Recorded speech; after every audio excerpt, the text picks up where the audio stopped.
Hey, what is up, everyone? Today we got a pretty unique story. It's narrated by Frederick Surrey. Get cozy and watch till the end, guys. Even light itself seems to lose its nerve. Even light itself seems to lose its nerve and turn back. There is something out there, and whatever it is, it frightens the one thing in this universe that was never supposed to feel fear. Close your eyes for a moment. Imagine standing on the hull of a ship, drifting at the outermost fringe of the Milky Way. Behind you, the galaxy stretches out in a soft, luminous spiral, hundreds of billions of stars arranged in delicate arms of light and dust and ancient memory. And ahead of you, there is nothing, just the void, the intergalactic gulf, a distance so impossibly vast that the very concept of measurement begins to break down and lose all meaning. Millions of light years of cold, empty nothing, a silence so profound it would crush the human mind if it could truly comprehend it. Now imagine, somewhere in that void, something is moving. Not one thing, but billions upon billions, trillions. A mass so large that if it passed between you and a distant galaxy, it would blot out the light entirely, like a living eclipse spreading across the fabric of space itself. These shapes drift in frozen hibernation, their bodies locked in biological stasis, their metabolism slowed to almost nothing. They have been traveling for longer than human civilization has existed, longer perhaps than most species in the galaxy have drawn breath. They are patient because patience is all they have left. They are silent because there is nothing in the void worth speaking to. They are the Tyranids, and they are coming. But here is the question that haunts the scholars and the strategists, the inquisitors, who have devoted their entire lives to understanding this threat, and the tech priests, who have dissected countless alien bioforms in the sterile laboratories of 100 forge worlds. Here is the question that keeps the servants of the Golden Throne awake during those long watches between the stars, the question that has no answer and yet demands one with an urgency that borders on pure desperation. It is not, where are they going? We know where they are going. They are coming here, to our galaxy, to our worlds, to our flesh and blood and bone. The question that should truly terrify you, the one that makes the blood run cold even in the veins of those who have spent centuries fighting the darkest horrors the galaxy can produce, and is far simpler and infinitely more disturbing. What are they running from? Because something drove the Tyranids here. Something set them in motion across an emptiness that would take millions of years to cross. Something made the most terrifying predatory species this galaxy has ever encountered pick up everything they had, every last scrap of biomass and genetic memory, every bioship and hive organism, and flee into the darkest, coldest, most inhospitable stretch of reality imaginable. And whatever that something is, it has never followed them into our galaxy. It has never shown its face. It has never announced itself to the civilizations that now find themselves caught between a ravenous swarm of extragalactic locusts and a mystery so vast and so dark that even asking about it feels like staring into an abyss that might decide to stare back. Welcome, friends. I am glad you are here tonight. I want you to settle in, get comfortable, find that perfect spot, and let the weight of the day fall away from your shoulders. We have a long journey ahead of us, you and I, and the road takes us to the very edge of known space and beyond. We are going to follow the trail of the Great Devourer back through the intergalactic void and into the darkness it came from. We are going to sift through every scrap of evidence the law has given us, every theory, every whispered possibility, every fragment of ancient knowledge, and try to piece together an answer to one of the most fascinating and deeply unsettling mysteries in all of Warhammer 40,000. What are the Tyranids actually running from? To understand the answer, or at least to get as close to an answer as the law will allow, we need to start at the very beginning. We need to understand what the Tyranids truly are, not just the surface-level description of them as alien bugs that eat planets, but the deeper truth of what they represent, what drives them, and why their arrival in our galaxy is not just a military threat, but an existential one that dwarfs every other danger the Imperium has ever faced. We need to trace the path of their journey across the intergalactic void, examine the evidence left behind by the silent king of the Necrons, who encountered them in that darkness and was so disturbed by what he saw that he broke 60 million years of self-imposed exile to rush home and warn his people. We need to look at the ancient history of the Old Ones and their connection, if any, to these extragalactic horrors. And we need to explore the theories that have emerged from the darkest corners of speculation. Theories that suggest the Tyranids are not the apex predators we think they are, but refugees, fugitives, survivors of a catastrophe so total that even a species capable of consuming entire galaxies could not withstand it. So let us begin. Let us go back to the very start, to the moment when mankind first realized it was not the greatest threat stalking the stars, and to the world that gave these monsters their name. But the story of humanity's first encounter with the Tyranids is the story of a world called Tyran, an ocean planet in the eastern fringe of the galaxy that served as a minor research station for the Adeptus Mechanicus. It was, by all accounts, an unremarkable world, the kind of place that existed in the administrative records of the Imperium and nowhere else, a footnote in a bureaucracy so vast that entire civilizations could be born and die without anyone in the capital even noticing their existence. The research station on Tyran studied the local marine ecosystem, catalogued biological specimens from the deep ocean trenches, and sent regular reports back to its parent Forge world that were filed away and promptly forgotten. The staff lived quiet, methodical lives governed by the rhythms of scientific inquiry and Mechanicus ritual. They woke, they worked, they prayed to the Omnissiah, they slept. It was the kind of existence that passes without incident. An incident, for the most part, is what it passed without. Until the year 745 of the 41st Millennium. That was when the monitoring stations at the edge of the system began sending back readings that did not make sense. The first sign that something was wrong came from the deep space arrays, automated platforms that watched the void for asteroid impacts and navigational hazards. Their readings were unusual. There was something out there, at the very edge of the system, something that did not match any known stellar object or vessel classification. The data was confused, contradictory. The instruments seemed to be struggling with whatever they were detecting, as if the thing they were measuring existed in some category their programming had never been designed to accommodate. But they were not malfunctioning. They were simply trying to describe something they had never been built to describe, something so far outside the boundaries of their design parameters that their attempts at classification produced only static and confusion. Because what was approaching Tyran was not a fleet in any traditional sense of the word. It was not a collection of ships. It was not a military formation. It was not even a natural phenomenon, not a rogue asteroid, or a comet, or any of the 1,000 mundane hazards that might trouble a world on the galactic fringe. It was alive. All of it. Every single piece of the approaching mass was a living organism. From the vast hive ships that served as the fleet's mobile breeding grounds to the smallest spore drifting in the wake of the larger vessels. It was aware in a way that defied any individual creature's capacity for awareness, governed by a single vast intelligence that stretched across the entire swarm like a web of thought and hunger and cold, alien purpose. And it was hungry. So desperately, terribly, endlessly hungry that the concept of hunger itself seems inadequate to describe what it felt. This was not the hunger of a creature that has missed a meal.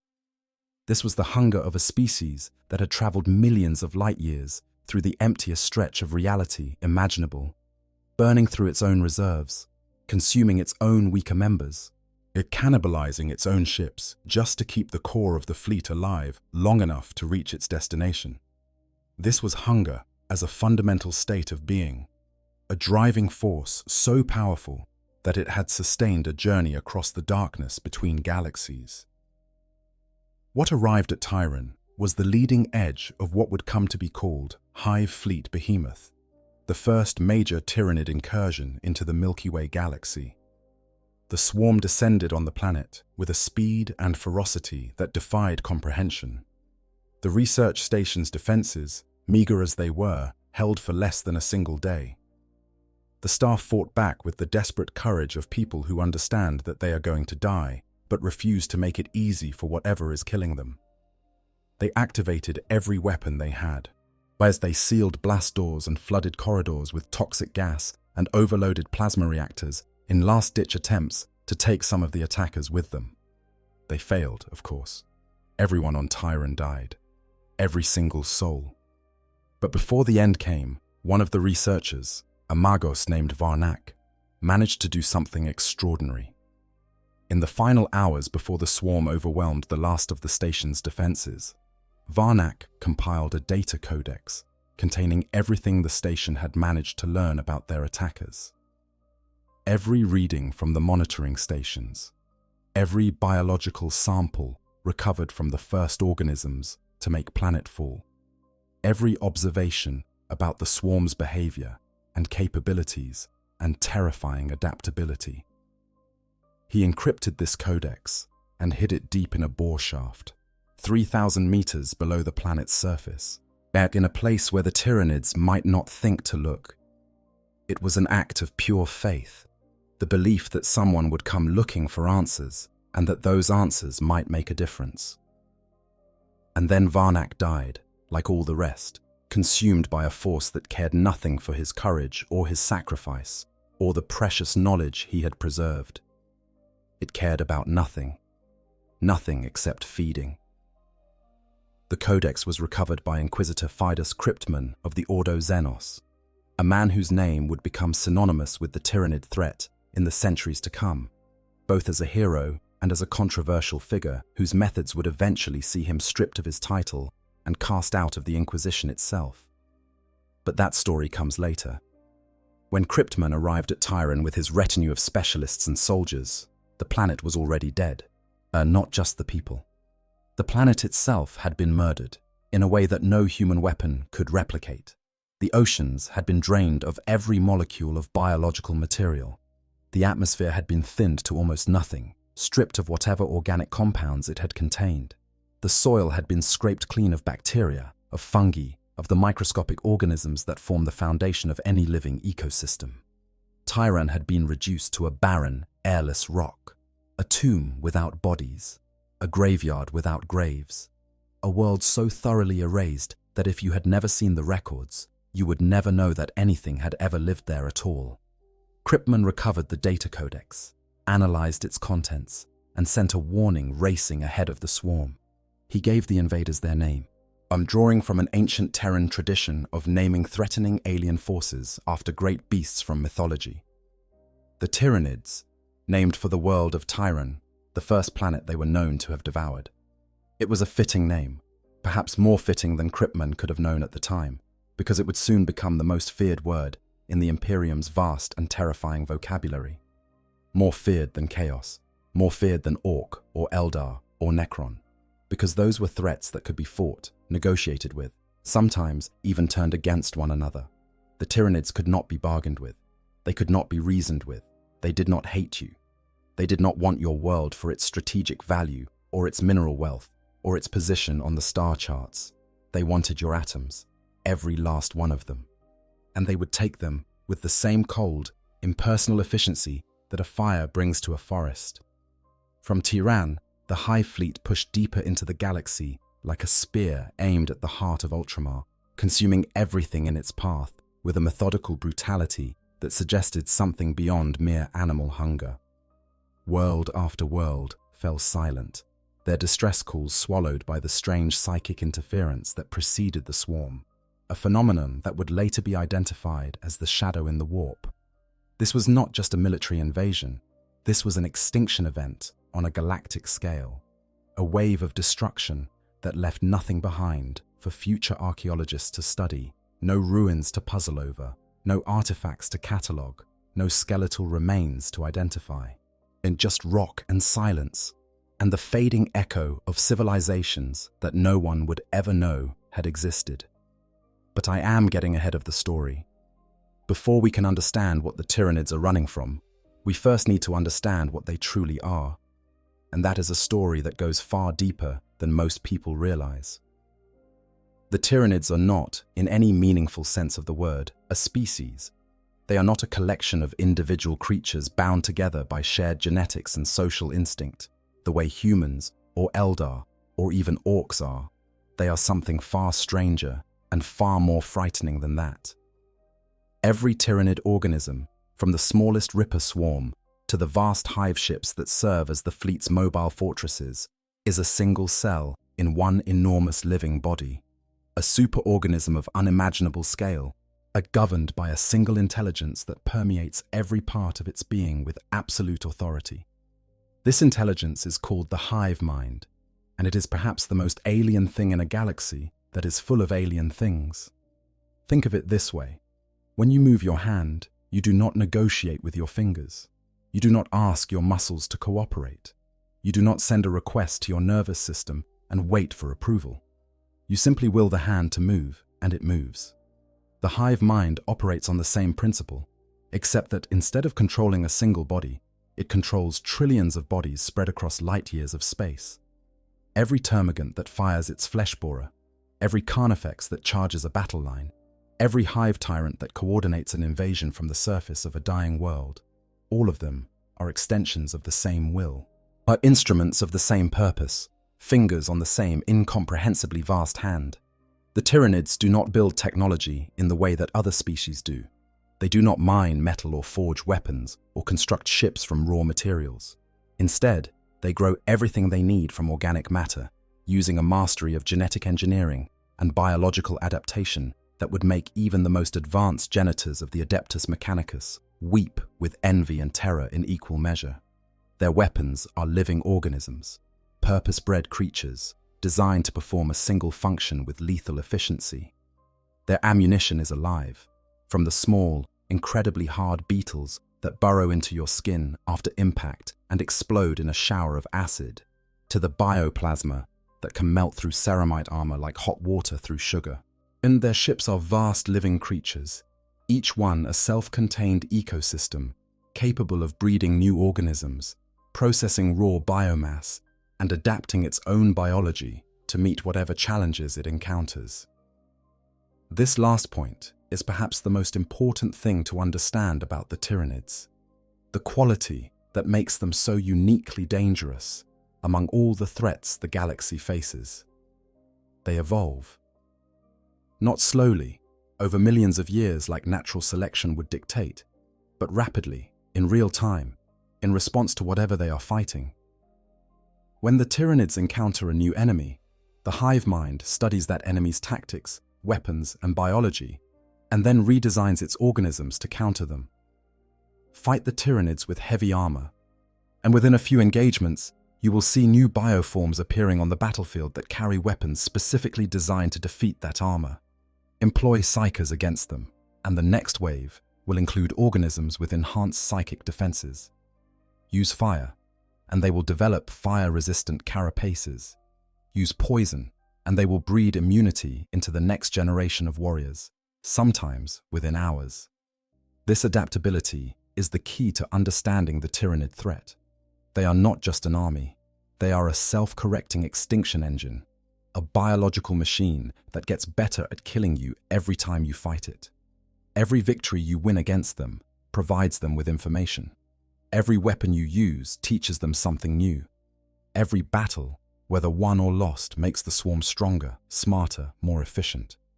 The only way to truly defeat the Tyranids is to kill every last one of them in a single engagement, and the scale of the hive fleets makes that a mathematical impossibility. The Imperium's best strategists have calculated that there may not be enough habitable planets in the galaxy to sustain a war of attrition against the full force of the Tyranid swarms, even if the Imperium were willing to sacrifice every single one of them. And here is the truly terrifying part. What the Imperium has faced so far, the hive fleets that have invaded the galaxy over the past few centuries, these are not the main force. They are the vanguard, the scouting tendrils of a much, much larger body that is still out there in the intergalactic void, still moving, still hungry, still coming. the wars that have been fought, the worlds that have been lost. Yet the billions who have died screaming as the swarm consumed their planets. All of this has been the Tyranid equivalent of dipping a toe in the water to check the temperature. The full force of the Tyranid species has never been seen. And there is a growing fear among those who study this threat that when it arrives, if it arrives, there will be nothing in the galaxy powerful enough to stop it. Not the Imperium, not the Necrons, not chaos itself, nothing. But this raises the question that sits at the heart of our discussion tonight. If the Tyranids are truly this powerful, if they are a species capable of consuming entire galaxies and moving on to the next, with the casual indifference of a locust swarm descending on a field of grain, then what could possibly have made them flee? What force exists in the universe that could threaten the Great Devourer badly enough to send it running across the intergalactic void in search of new feeding grounds? What horror lurks in whatever galaxy the Tyranids came from, powerful enough to defeat or at least seriously threaten a species that has consumed, by some accounts, 1,000 galaxies and annihilated millions of intelligent species? That question becomes even more disturbing when you consider how the Tyranids travel, because the method of their journey tells us something important about the nature of their flight. The Tyranids do not use the warp for interstellar travel. This is a crucial detail that sets them apart from virtually every other spacefaring civilization in the galaxy. While the Imperium of Man uses massive warp drives to hurl its ships through the hellish alternate dimension of the Immaterium, guided by the psychic beacon of the Astronomicon and the mutant navigators who can see the light of the Emperor's will burning through the madness of the warp. The Eldar use the webway, a network of stable corridors through the warp built by the Old Ones millions of years ago and maintained by the Eldar ever since. Even the Orcs, those crude and violent greenskins, manage a form of warp travel through sheer psychic force of will, their collective belief in their ability to go somewhere apparently being enough to get them there most of the time. The Tyranids do none of this. They travel through real space, through the material universe, using a method that is both elegant and deeply unsettling in its implications. While the key to Tyranid interstellar travel is a specialized bioship called a narval, a small, almost defenseless creature that possesses a biological capability no other known species can replicate. The narval is equipped with a cluster of monofilament spines along its bow that function as incredibly sensitive gravimetric and electromagnetic sensors. These spines can detect the gravity signature of a star system at distances that defy easy measurement, reaching across light years of empty space to feel the faint tug of distant suns. Once the narval has identified a target system, it uses the gravity of the origin system to create what Imperial scientists describe as a compressed space-time transit corridor. Essentially, a tunnel of warped space through which the entire hive fleet can travel at faster-than-light speeds without ever entering the warp. This is slower than true warp travel, significantly slower in most cases, but it is also infinitely more reliable. There are no warp storms to navigate, no demons to fight off, no risk of emerging from transit thousands of years in the past or future. The Tyranids simply point themselves at their target and go, with the implacable inevitability of gravity itself. But there is a catch. This form of travel does not work well near strong gravitational sources. When a hive fleet enters the gravitational boundaries of a star system, the narval's hypersensitive sensors are overwhelmed, and the fleet must switch to conventional biological propulsion for the final approach. A system's gravity can cause earthquakes, tidal waves, solar flares, and other natural disasters on the destination world, softening up the target's defenses before the first Tyranid organism even makes planetfall. Now, consider what this method of travel means for the journey between galaxies. The distance between the Milky Way and the nearest major galaxy, Andromeda, is approximately 2.5 million light-years. Even at faster-than-light speeds, crossing that distance would take an extraordinarily long time. The Tyranids that have arrived in our galaxy have been traveling for millions of years at a minimum. As locked in frozen hibernation within their bioships, their metabolisms reduced to the absolute minimum required to sustain biological function. They have crossed an emptiness so vast that the human mind cannot truly grasp its scale.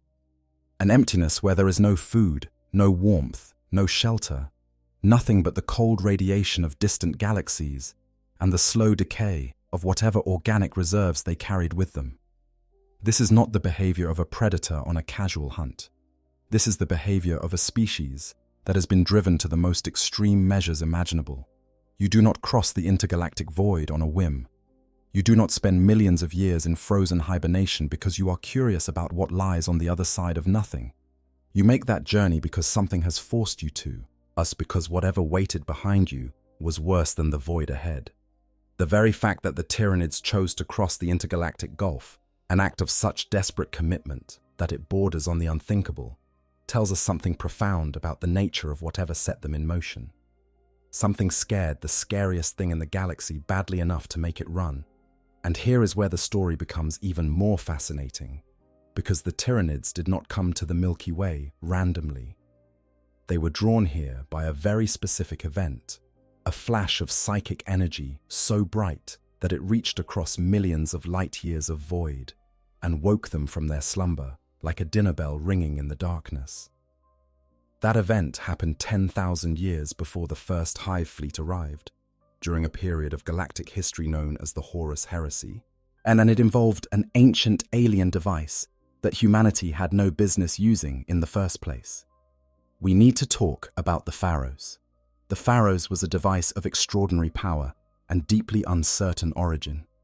Discovered on the world of Sotha by the loyalist forces of the Imperium during the darkest days of the Horus Heresy, it was built into the heart of a great mountain called Mount Pharos, and for the longest time, nobody quite understood what it was or who had built it. It would later be determined to be a piece of Necron technology, a quantum empathic resonance beacon designed to facilitate faster-than-light communication and navigation without relying on the warp. In a galaxy torn apart by civil war and flooded with warp storms that made conventional interstellar travel and communication all but impossible, the Pharos was a lifeline. The Horus Heresy was the Imperium's greatest catastrophe, a galaxy-spanning civil war that pitted the Emperor's most trusted sons against their father and against each other. The Warmaster Horus, corrupted by the dark powers of chaos, had turned half of the Imperium's mighty Space Marine legions against the Emperor and was fighting his way toward terror with an army of traitors, demons, and corrupted super soldiers. The loyalist forces were scattered, cut off from each other by the Ruin Storm, a massive warp storm conjured by the traitor Word-Bearer's Legion during the Battle of Calth that had severed communication and travel across vast swaths of the galaxy. In the midst of this chaos, Primarch Robut Gilliman of the Ultramarines, believing that terror had already fallen and the Emperor was dead, he established a secondary empire called Imperium Secundus, based in his home region of Ultramar. He used the Pharaohs to serve as a beacon, a psychic lighthouse that could guide scattered loyalist forces to Macragge through the darkness of the Ruin Storm, much like the Astronomicon guided ships through the warp under normal circumstances. It was a desperate measure taken in desperate times, and it worked. Scattered loyalist forces from across the galaxy detected the Pharaoh's beacon and began making their way toward Ultramar. But the Pharaohs attracted more than just loyalists. The Night Lords, a traitor legion known for their cruelty, their mastery of fear tactics, and their deeply personal brand of psychological warfare, discovered the existence of the Pharaohs and launched an attack on Sotha. Their commander, and a particularly vicious Night Lord named Krukesh, was determined to claim the device for his own purposes, specifically to locate his Primarch, Conrad Kurzi, who had been captured and imprisoned on Macragge. The Battle of Sotha was a bloody, desperate affair, and in the end, the loyalist defender of the Pharaohs, an Iron Warrior's warsmith named Barabbas Dantioch, made the ultimate sacrifice. To prevent the device from falling into traitor hands, Dantioch overloaded the Pharaohs, unleashing a massive burst of psychic energy that destroyed the Night Lord's fleet and rendered the device inoperable. It was an act of heroism that saved Ultramar from the immediate threat. But it had consequences that Dantiok could not have imagined. Consequences that would take 10,000 years to fully manifest, but that would ultimately prove more devastating than anything the Night Lords could have accomplished. Because that burst of psychic energy did not simply dissipate. It radiated outward in all directions, traveling at the speed of thought through the fabric of space-time, growing fainter with distance, but never quite disappearing entirely. It reached the edges of the galaxy and kept going, pushing out into the intergalactic void like a searchlight sweeping across an ocean of darkness. And somewhere in that darkness, something felt it.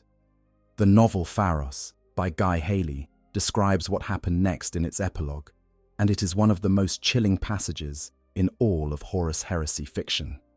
Somewhere in the void between galaxies, far from any star or system, a vast swarm of biological organisms drifted in frozen hibernation. They had been sleeping for an unknowable length of time, perhaps millions of years, perhaps longer. Their metabolisms reduced to almost nothing as they waited in the darkness for something to wake them. And then the pulse from the Pharos reached them. The passage describes how reflexive sensor organisms on the outermost bioships began to register the psychic signal. Slowly, hesitantly, other organisms were brought online to examine and analyze the signal. The hive mind stirred, not quite awake, but no longer fully asleep, assessing this new information with the cold, calculating intelligence that governed every aspect of the swarm's existence. And then, after what must have been an agonizing period of deliberation by hive mind standards, the swarm changed course. It adopted a new heading, toward the source of the signal, toward the Milky Way. It would take nearly 10,000 years for the hive fleets to arrive. The first official contact between the Imperium and the Tyranids did not occur until 745 of the 41st Millennium, when Hive Fleet Behemoth descended on the world of Tyran. Almost 10 millennia had passed since the Battle of Sotha and the overloading of the Pharaohs, 10,000 years during which the Tyranid swarm had been slowly, inexorably making its way across the gulf between galaxies, drawn by the fading echo of a psychic beacon that had been lit and extinguished in the span of a single battle. But the Pharaohs was not the only thing drawing the Tyranids to our galaxy. Once the swarm had changed course and begun its approach, there's a far more powerful beacon was waiting for them at their destination, a beacon that had been burning continuously for 10,000 years and showed no signs of going out. The Astronomicon, the psychic lighthouse powered by the Emperor of Mankind himself, that guided all Imperial ships through the warp and served as the spiritual heart of the Imperium. If the Pharaohs had been a candle glimpsed through a window, the Astronomicon was a bonfire burning on a hilltop. Once the Tyranids were close enough to detect it, there was no force in the galaxy that could have turned them away.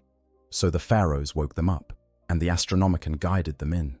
It was, in a sense, a double invitation. First a flash of light that caught their attention in the darkness, and then a steady glow that led them home.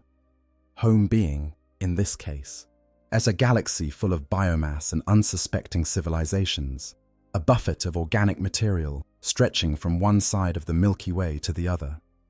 But the Pharaohs and the Astronomicon only explain why the Tyranids came to this particular galaxy.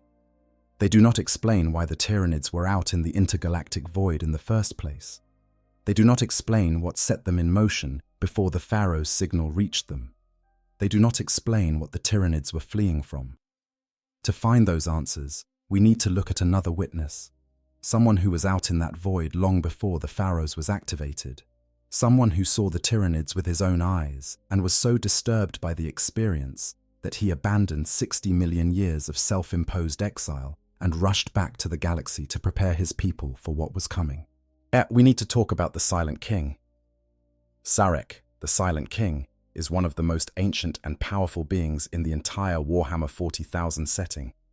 He was the last ruler of the Triarch, the governing body of the Necrontire, a species of short-lived, cancer-ridden aliens who waged a catastrophic war against the Old Ones over 60 million years ago, in a conflict remembered by the Eldar as the War in Heaven.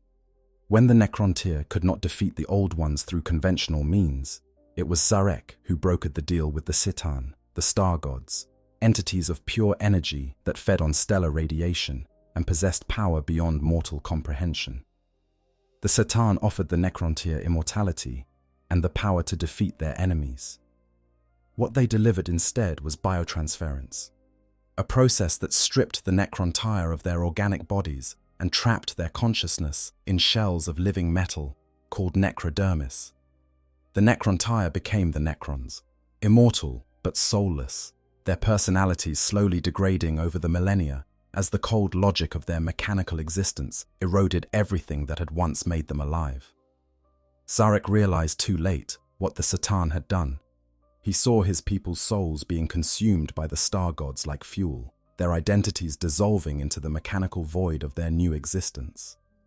In a desperate act of rebellion, he turned the Necron legions against their Catan masters, shattering the star gods into fragments and imprisoning those fragments in devices called tesseract labyrinths. But the damage was done. The Necrons were a broken people, exhausted by eons of war and hollowed out by a transformation that had taken everything that mattered from them. Zarek ordered his people to enter a great hibernation, the Great Sleep, retreating into their tomb worlds to slumber for 60 million years, while the younger races that the Old Ones had created, the Eldar and the Orcs among them, burned themselves out and cleared the way for the Necrons to reclaim the galaxy. As his final act, Zarek destroyed the command protocols that had given him absolute control over the Necron race, freeing his people to choose their own destinies when they eventually awoke. It was the only apology he could offer for the hell he had condemned them to. And then Zarek left. He boarded a massive vessel, a planet-sized sepulchral engine called the Song of Oblivion, and sailed out into the intergalactic void with a skeleton crew of his own Zarekan dynasty in stasis crypts. He was going into exile, self-imposed banishment from the galaxy he had helped to ruin, seeking penance in the emptiness between the stars for the crime of dooming his species to an existence without souls. For 60 million years, Zarek wandered the void. We do not know everything he did during that time, though some sources suggest he carved out vast new territories in the intergalactic darkness, conquered unknown empires, and accumulated knowledge and resources that are beyond human comprehension. What we do know is that at some point during his long exile, he encountered the Tyranids. The lore is deliberately vague about the exact circumstances of this encounter, but what we know is deeply significant. Zarek, a being of supreme intelligence and power, a king who had fought the Old Ones and shattered the Citan and commanded armies that could extinguish stars, looked upon the Tyranid hive fleets in the void and was terrified. Not merely concerned, not simply adding another entry to his list of potential threats, genuinely afraid. Afraid enough that in 744 of the 41st millennium, he broke 60 million years of exile and returned to the galaxy, entering its bounds for the first time since before the Eldar had built their first civilization. His return was urgent, immediate. There was no gradual re-entry, no careful diplomatic overtures, no slow awakening of his sleeping armies.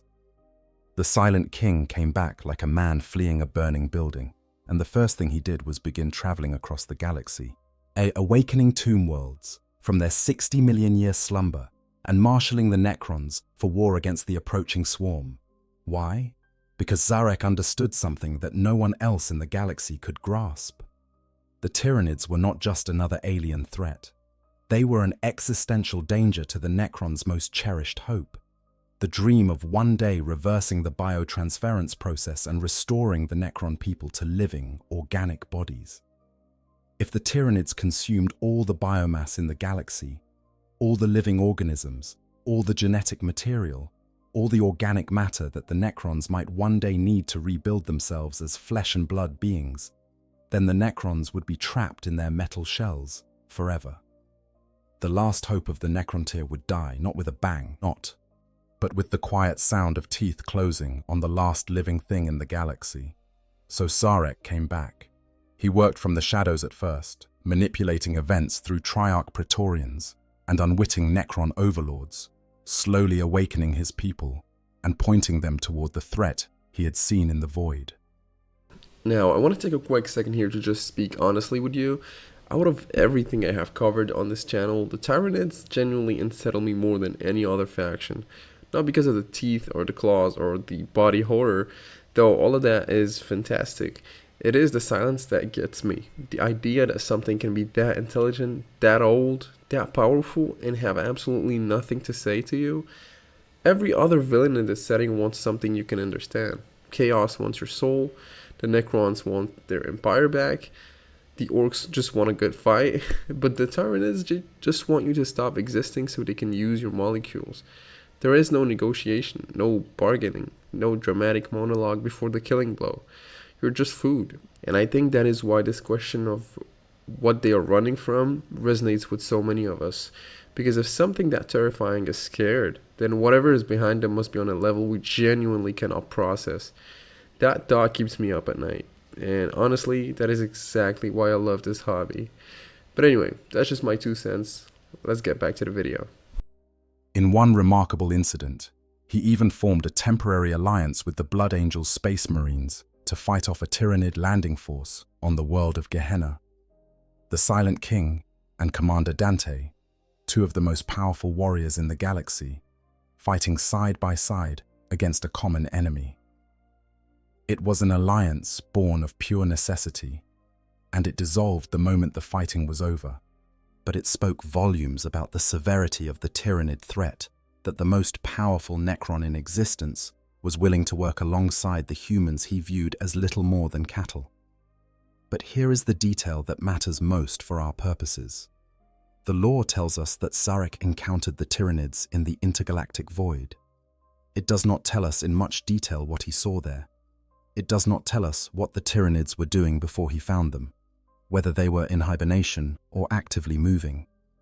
It does not tell us if he saw any evidence of what had driven them into the void in the first place. It does not tell us if there was anything else out there, anything behind the Tyranids, anything that might have been pursuing them. But the very fact that Sarek, as a being who had spent 60 million years in the void, carving out empires and conquering unknown civilizations, was so disturbed by the Tyranids that he immediately abandoned everything and rushed home, suggests that what he saw was not simply a big alien fleet. He had 60 million years of experience dealing with alien threats in the intergalactic darkness. Whatever he encountered must have been qualitatively different from anything he had faced before. Something so vast and so alien and so fundamentally threatening that it overrode 60 million years of guilt-driven exile and sent him racing back to the galaxy he had abandoned. Some fans have speculated that Sarek did not just see the Tyranids. Some believe he saw what was behind them, yet that he looked past the hive fleets and into the deeper void and saw something that made even the Great Devourer look small. This is pure speculation, of course. The lore does not confirm it. But the Silent King's behavior is consistent with someone who has glimpsed a danger that transcends anything the galaxy is currently equipped to handle. His urgent return, his immediate focus on unifying the Necrons, his willingness to forge alliances with species he considers inferior, all of it suggests a being who knows that something much worse than the Tyranids is on its way, and that the galaxy needs to be ready. But let us set aside the Silent King for the moment and look at the Tyranids themselves, at the evidence of their history and behavior that might tell us something about where they came from and what drove them here. It's because the hive fleets have not been idle since their arrival, and the wars they have fought in our galaxy tell us a great deal about the nature of the hive mind and the possible motivations behind its endless hunger.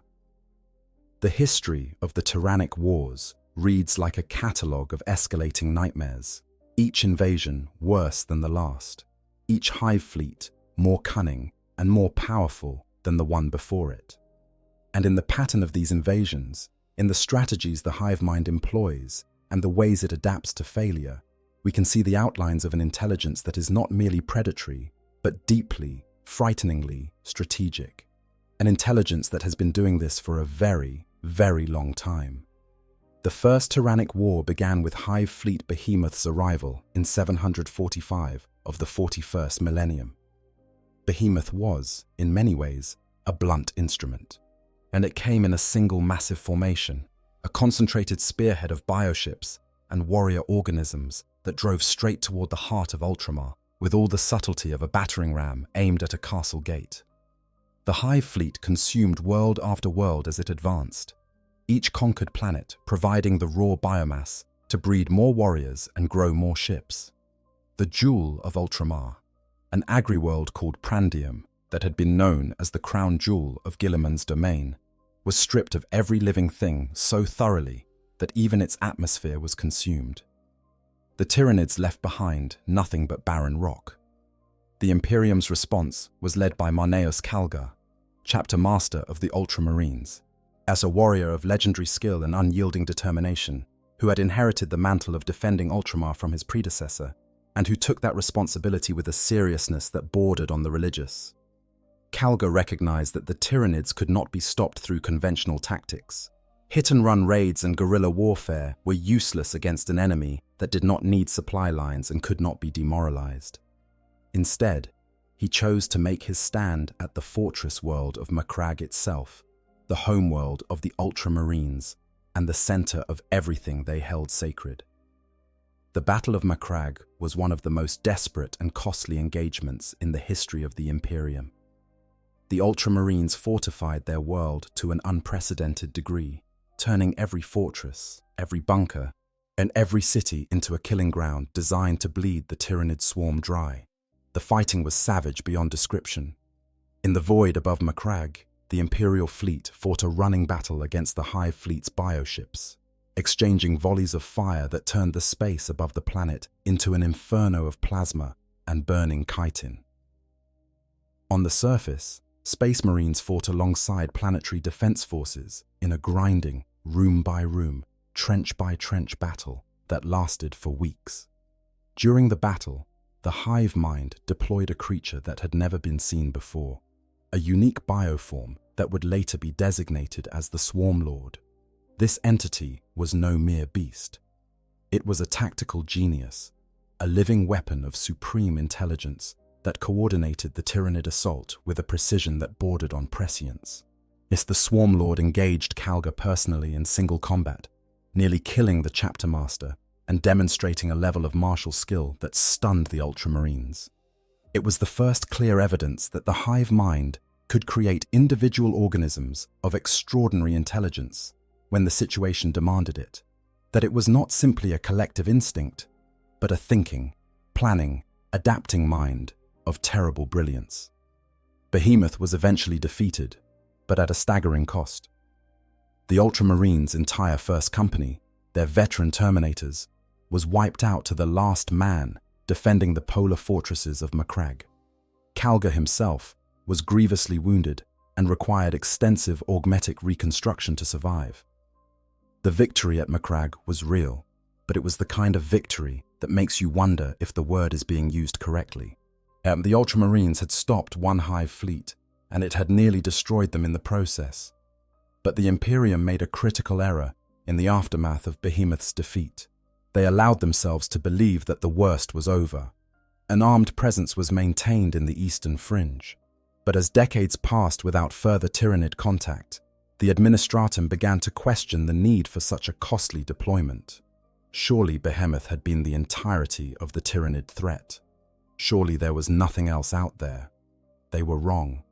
They were catastrophically, almost comically wrong, because the next hive fleet was already on its way, and it had learned from Behemoth's mistakes. Hive Fleet Kraken arrived in 992 of the 41st Millennium, roughly 250 years after Behemoth's destruction, and it was nothing like its predecessor.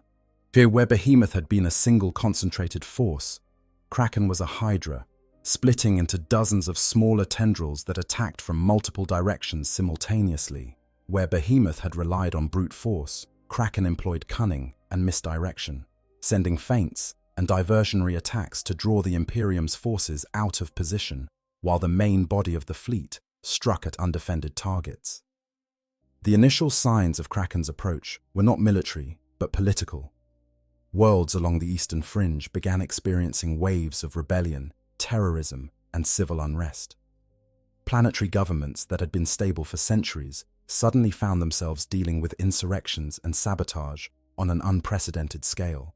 The administratum initially dismissed these uprisings as the result of poor governance or local dissatisfaction with imperial rule.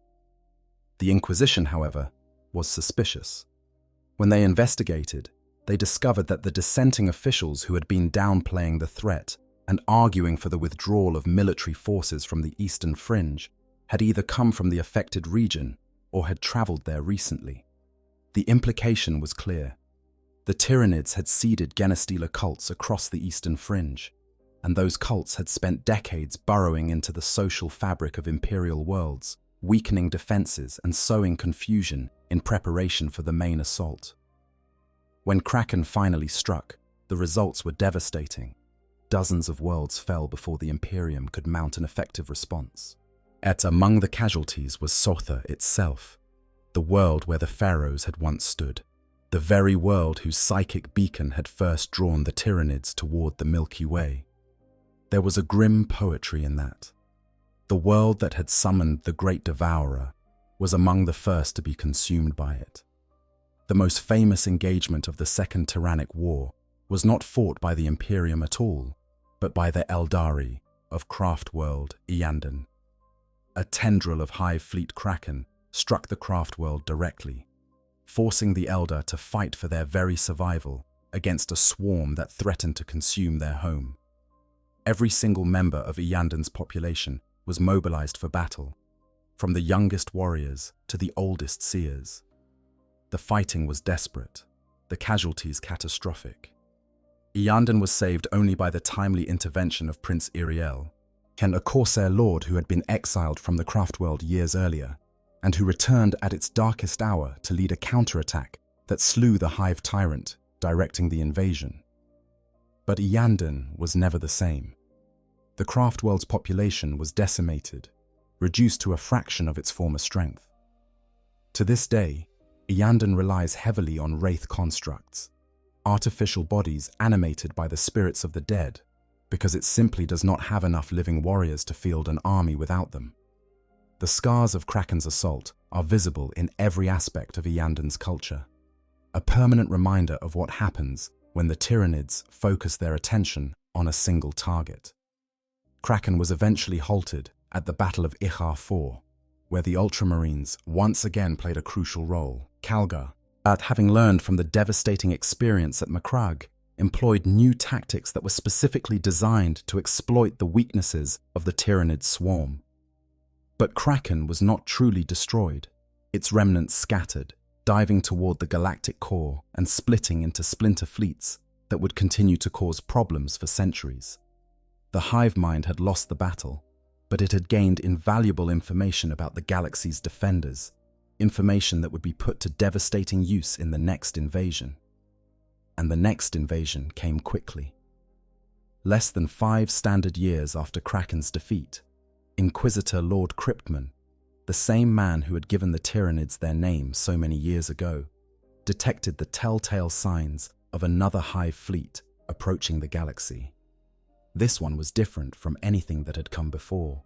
While it was larger, it was more sophisticated, and it was coming from a direction that no one had expected.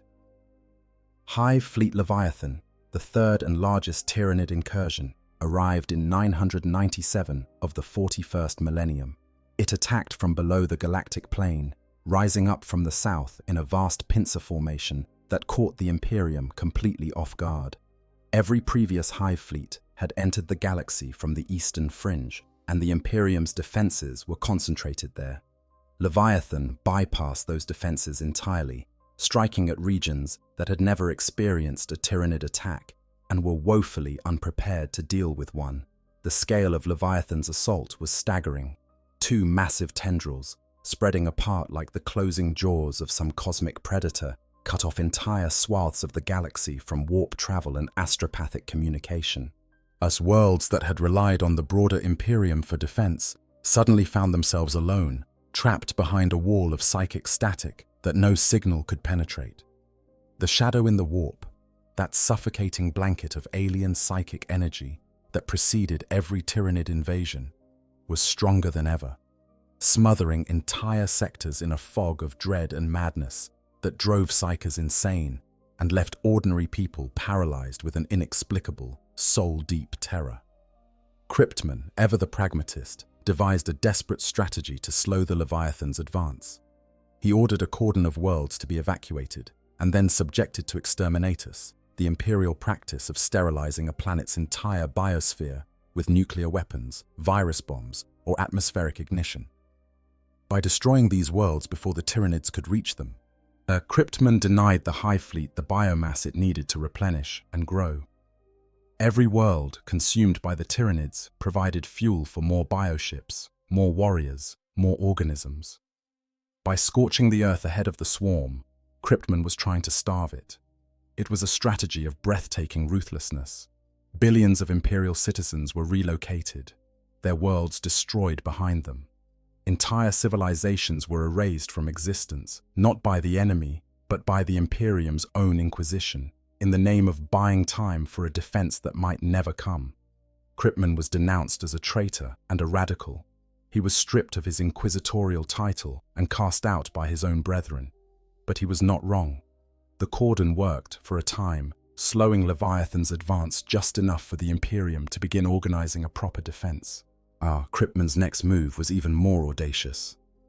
Working with loyalists within the Death Watch, the Inquisition's specialized anti-alien kill teams, he captured a brood of genestealers from an infested space hulk and transported them to the Octarius sector, an area of space dominated by a massive orc empire. He released the genestealers on an orc world, knowing that the psychic beacon of the genestealer broodmind would attract a tendril of the Leviathan toward the Orc Empire. The plan was elegant in its cruelty. The Tyranids would attack the Orcs. The Orcs, being Orcs, would fight back with characteristic enthusiasm. The two most violent species in the galaxy would grind each other down, sparing the Imperium the effort. It worked, after a fashion. A massive tendril of Leviathan was drawn into the Octarius sector, where it collided with the Orc Empire, in a war of unimaginable ferocity that raged for years. But Cryptman had miscalculated in one crucial respect. In a war between Tyranids and Orcs, both sides get stronger. The Tyranids consumed Orc biomass and used it to breed bigger, meaner, more aggressive bioforms.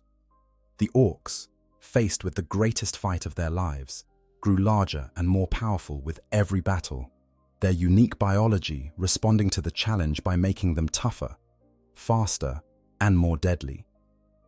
The Octarius War did not destroy either side.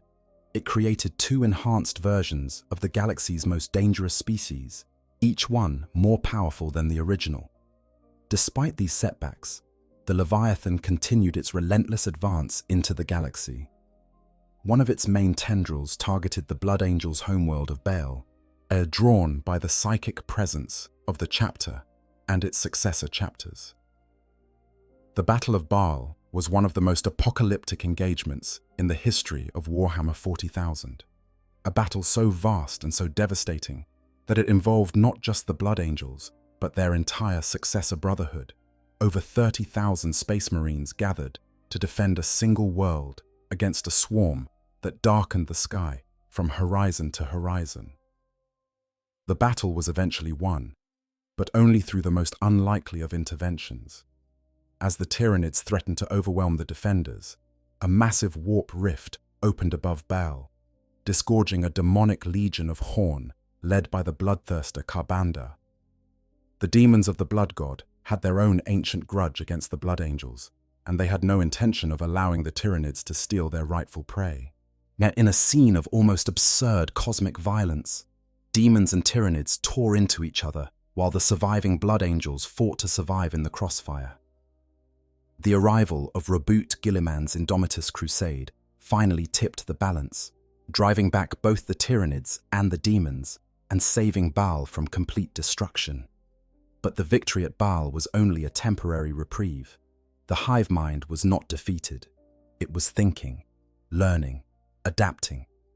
And when Leviathan next struck, it came from a completely unexpected direction, launching the largest Tyranid offensive yet seen against the western reaches of the Segmentum Pacificus, a region of the galaxy that was already reeling from the effects of the Great Rift and was in no position to mount an effective defense.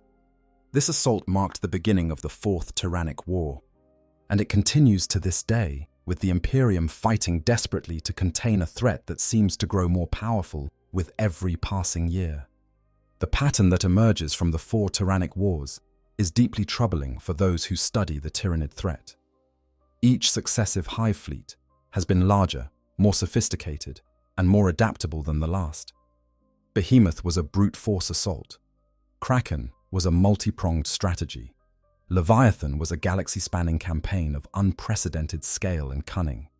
And the Fourth Tyrannic War suggests that the hive mind is now capable of adapting its grand strategy in real time, shifting its forces across the galaxy to exploit weaknesses and avoid strengths with a level of strategic acumen that rivals or exceeds the best military minds in the Imperium.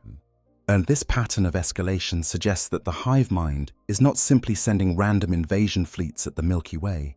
It is conducting a systematic campaign of conquest, testing the galaxy's defenses, cataloging their strengths and weaknesses, and designing each new assault to overcome the strategies that defeated the last one. It is fighting a war of attrition that it fully expects to win, because the resources of the hive fleets are effectively unlimited. Every world consumed provides the raw material for new organisms, while the resources of the galaxy's defenders are very much finite. And yet, for all the devastation the Tyranids have inflicted on the Milky Way, there is a persistent, nagging question that refuses to go away. If the Tyranids are as powerful as they appear to be, if they have consumed 1,000 galaxies and annihilated millions of intelligent species over the course of their existence, then why are the galaxy's defenders holding them off? The Imperium is stagnant, fractured, and beset on all sides by threats that would be existential on their own, even without the Tyranids.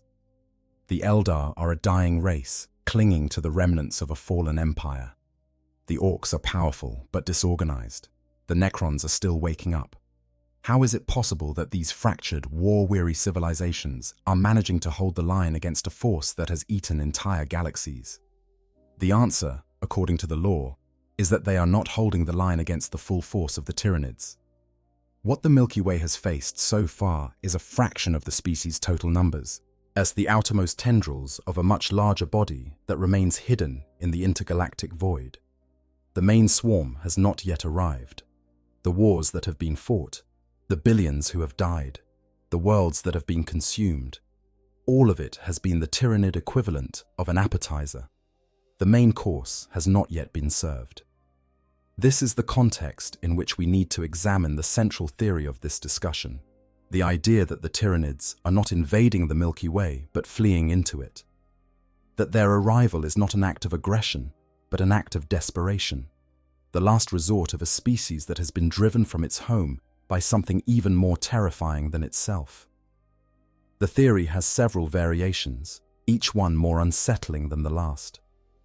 The most straightforward version suggests that the Tyranids have simply run out of food, that they have consumed everything in their home galaxy, stripped it bare of every molecule of organic material, and now they must find new feeding grounds or starve.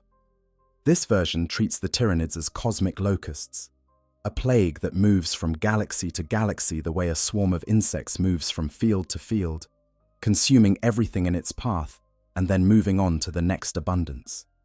There is no deeper mystery here, no hidden threat, just the cold mathematics of a predator that has outgrown its environment and must expand or die.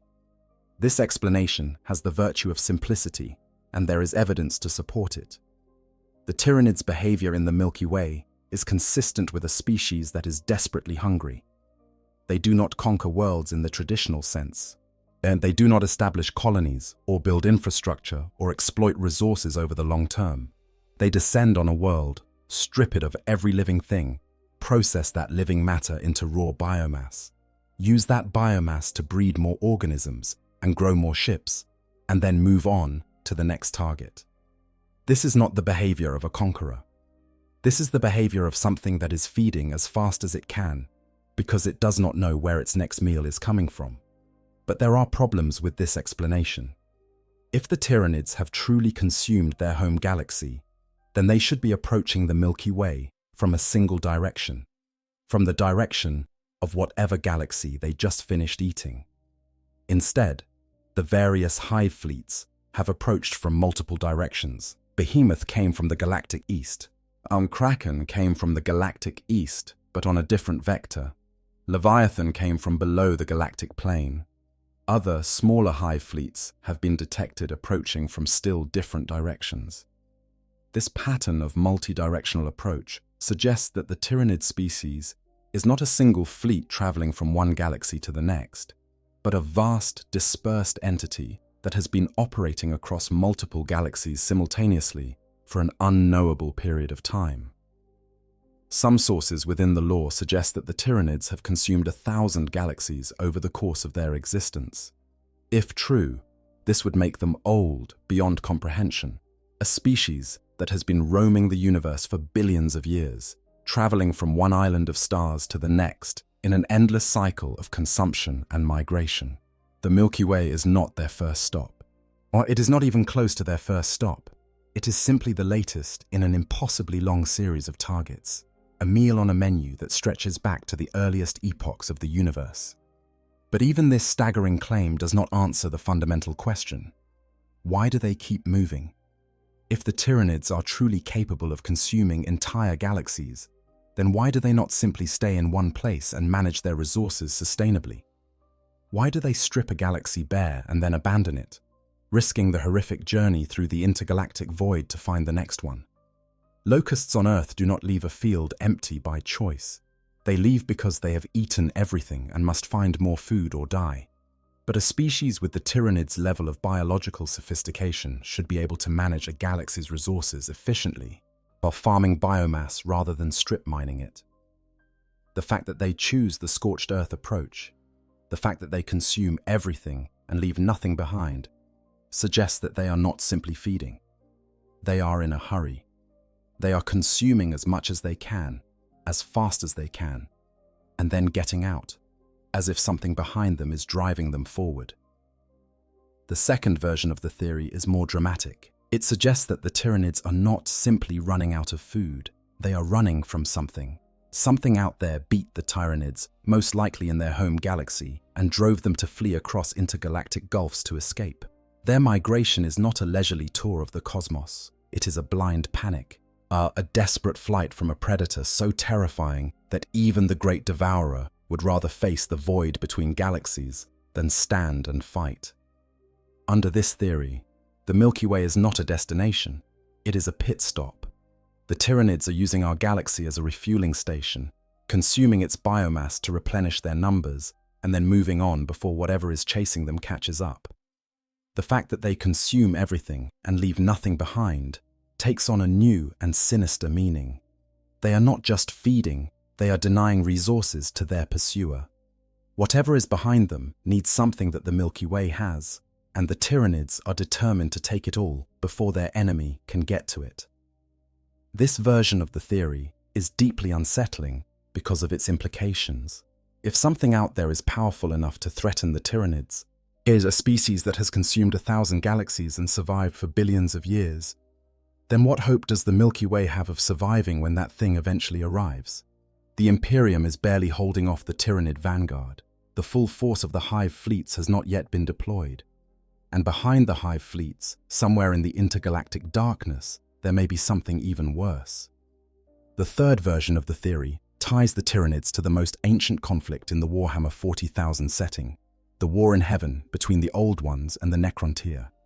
This theory suggests that the Tyranids were created by the Old Ones, the ancient reptilian aliens who seeded the galaxy with life millions of years before the rise of the Eldar or mankind. The Old Ones were masters of biological engineering and psychic manipulation, but responsible for the creation of the Eldar, the Orcs, and possibly numerous other species. If anyone in the galaxy had the knowledge and power to create something like the Tyranids, it was the Old Ones. Under this theory, the Tyranids were designed as a weapon of last resort. When the war in heaven turned against the Old Ones, when the Satan and their Necron legions seemed poised to extinguish all life in the galaxy. The Old Ones created the Tyranids as a galactic reset button, a biological doomsday weapon designed to consume everything in the galaxy and then be reseeded with new life from the genetic library stored within the hive mind. The Tyranids would strip the galaxy bare, denying the Satan their victory, and then the Old Ones would use the genetic information preserved by the hive mind to rebuild the galaxy from scratch. There is circumstantial evidence for this theory. The Tyranids share several key traits with other Old One creations. Like the Eldar, they are deeply connected to the warp, though their relationship with the Imperium is fundamentally different from that of any other psychic species. Like the Orcs, they are extraordinarily resilient and adaptable, capable of thriving in virtually any environment. Their mastery of biological engineering rivals or exceeds anything the Old Ones were known to be capable of, and their six-limbed body plan is reminiscent of depictions found on ancient Old One artifacts. An ancient tablet illustrating species associated with the Old Ones includes what appears to be a stylized six-limbed creature with a carapace, and which some scholars have interpreted as evidence of a connection between the Old Ones and the Tyranids. If the Old Ones did create the Tyranids, then the question of what they are running from takes on a very different character. Perhaps the Tyranids are not running from anything at all. Perhaps they are fulfilling their programming, executing a directive encoded in their genetics millions of years ago, consuming the galaxy's biomass and storing its genetic information for eventual reconstruction.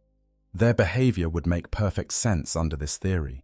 They consume everything because they are supposed to consume everything. They move from galaxy to galaxy because that is what they were designed to do, and they cannot be stopped because stopping was never part of their programming. But there are problems with this theory too. If the Old Ones created the Tyranids, why did they create them outside the Milky Way? The war in heaven was fought in this galaxy. The Old Ones lived in this galaxy. It would have made more sense to deploy the Tyranids here, where the enemy was, rather than creating them in some distant corner of the universe and hoping they would find their way back. Furthermore, the Tyranids were dormant in the intergalactic void until the Pharos signal woke them up.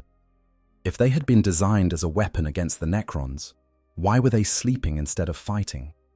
And why did it take a random psychic pulse from a battle 10,000 years before the present to activate them? The most likely answer is that we do not know.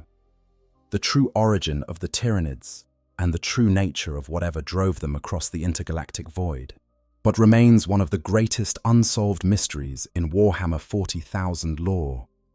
Games Workshop has deliberately left this question unanswered, and there are good reasons for believing they intend to keep it that way.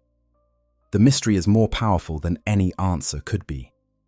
The unknown horror lurking behind the Tyranids is more frightening than any specific threat could be, because the human imagination, left to its own devices, will always conjure something worse than what any author could put on a page. But the absence of a definitive answer does not mean we cannot draw conclusions from the evidence we have. And one of the most compelling pieces of evidence comes from a relatively recent addition to the Tyranid lore, a hive fleet that was specifically created by the hive mind to deal with a problem that has nothing to do with the galaxy's conventional defenders. Hive Fleet Kronos is one of the most fascinating and underappreciated elements of modern Tyranid lore. Unlike the major hive fleets, Kronos did not arrive from outside the galaxy. It was assembled from splinter fleets and remnants of other hive fleets, most notably Leviathan, in the wake of the Great Rift's formation. The Great Rift, also known as the Cicatrix Maledictum, is a massive tear in the fabric of reality that bisects the galaxy from end to end, spilling the raw stuff of the warp into the material universe and spawning warp storms, demonic incursions, and all manner of supernatural horrors across vast swaths of Imperial space. But the formation of the Great Rift was a catastrophe for everyone in the galaxy, but for the Tyranids, it presented a unique problem. The raw matter of chaos is anathema to the Tyranids. Demons are made of warp energy, not biomass, and they provide no nourishment for the hive fleets. Chaos-corrupted worlds are tainted in ways that make their biomass difficult or impossible for the Tyranids to process. And the warp storms spawned by the Great Rift were blocking off entire sectors of the galaxy, denying the hive fleets access to the biomass they needed to sustain themselves. Vital resources were being locked behind walls of demonic energy, and the hive mind was being forced to watch as whole swaths of the galaxy's organic material were corrupted beyond use. Hive Fleet Kronos was the hive mind's response to this problem. Unlike other hive fleets, which are generalists designed to fight whatever enemy they encounter, Kronos was specifically engineered to fight the forces of chaos. Its organisms carry an extraordinarily powerful variant of the shadow in the warp, a psychic phenomenon that is normally a byproduct of the hive mind's presence, but that Kronos has weaponized to an unprecedented degree. Where the shadow in the warp normally disrupts psychic communication and causes unease in psychers, Kronos' variant is so powerful that it can physically prevent demons from manifesting in real space. It can close warp rifts. It can force the denizens of the Imperium back into their own dimension through sheer psychic pressure, slamming the door of reality shut in their faces. Kronos' battlefield tactics are also unique among the hive fleets. Most Tyranid swarms favor close combat, overwhelming their enemies with sheer numbers and biological ferocity. Kronos does the opposite. It favors ranged combat, keeping its distance from the enemy and bombarding them with bio-artillery and organic missiles. This is a direct adaptation to the nature of its primary enemy. Demons are most dangerous in melee combat, where their supernatural strength and reality-warping abilities give them a significant advantage. By keeping them at range and hammering them with long-range fire while simultaneously crushing their warp connections with the shadow in the warp, Kronos has found a way to fight an enemy that most conventional militaries cannot even comprehend, let alone defeat. The existence of Kronos tells us something profound about the hive mind's relationship with chaos. The hive mind does not fear the galaxy's conventional defenders. It does not fear space marines or Imperial Guard or Eldar or Orcs or even Necrons. It considers them all to be prey, and it adapts to overcome them with the cold efficiency of an apex predator. But chaos is different. Chaos is not prey. Chaos is a rival, a competing force that threatens to consume the very resources the Tyranids need to survive. And the hive mind takes this rivalry seriously enough to create an entire hive fleet dedicated to neutralizing it. This has fascinating implications for the question of what the Tyranids might be running from. If the hive mind sees chaos as a threat to its food supply in the Milky Way, it is not unreasonable to speculate that a similar or greater chaos presence might have threatened the Tyranids in their home galaxy. Chaos is not limited to the Milky Way. The warp exists everywhere that there are souls to fuel it. And if the Tyranids' home galaxy contained psychically active species, those species would have generated their own warp entities, their own chaos gods, their own demonic incursions. It is possible that the chaos of the Tyranids' home galaxy grew so powerful that it threatened to consume the galaxy's biomass before the Tyranids could get to it, essentially outcompeting the Great Devourer for the same resources. Under this theory, the Tyranids are not running from a specific enemy. They are running from entropy itself, from the slow, inexorable corruption of the material universe by the forces of the warp. Every galaxy they consume provides temporary relief, a burst of biomass that sustains the swarm for another leg of its eternal journey. But every galaxy also contains the seeds of its own corruption, the psychically active species whose emotions and fears feed the warp and breed new chaos entities. The Tyranids are trapped in a cycle they cannot break, consuming galaxies to fuel their flight from a corruption that follows them wherever they go, because the very act of consuming a galaxy's life stirs the warp and creates new threats that will eventually drive them onward. It is a deeply grimdark possibility, entirely appropriate for the setting. The Tyranids are not villains in the traditional sense. They are victims of a cosmic curse, driven by a hunger that can never be satisfied, fleeing from a corruption that can never be escaped. that consuming everything in their path, not out of malice, but out of a desperation so fundamental that it has become the defining feature of their entire species. But there is another aspect of the Tyranid threat that we have not yet discussed, one that adds another layer of complexity to the question of their origins and motivations. We need to talk about the Genestealers, the Tyranids' most insidious vanguard, and what their behavior tells us about the intelligence and long-term planning capabilities of the hive mind. Genestealers are, on the surface, a relatively simple concept. They are a Tyranid bioform designed for infiltration rather than direct combat.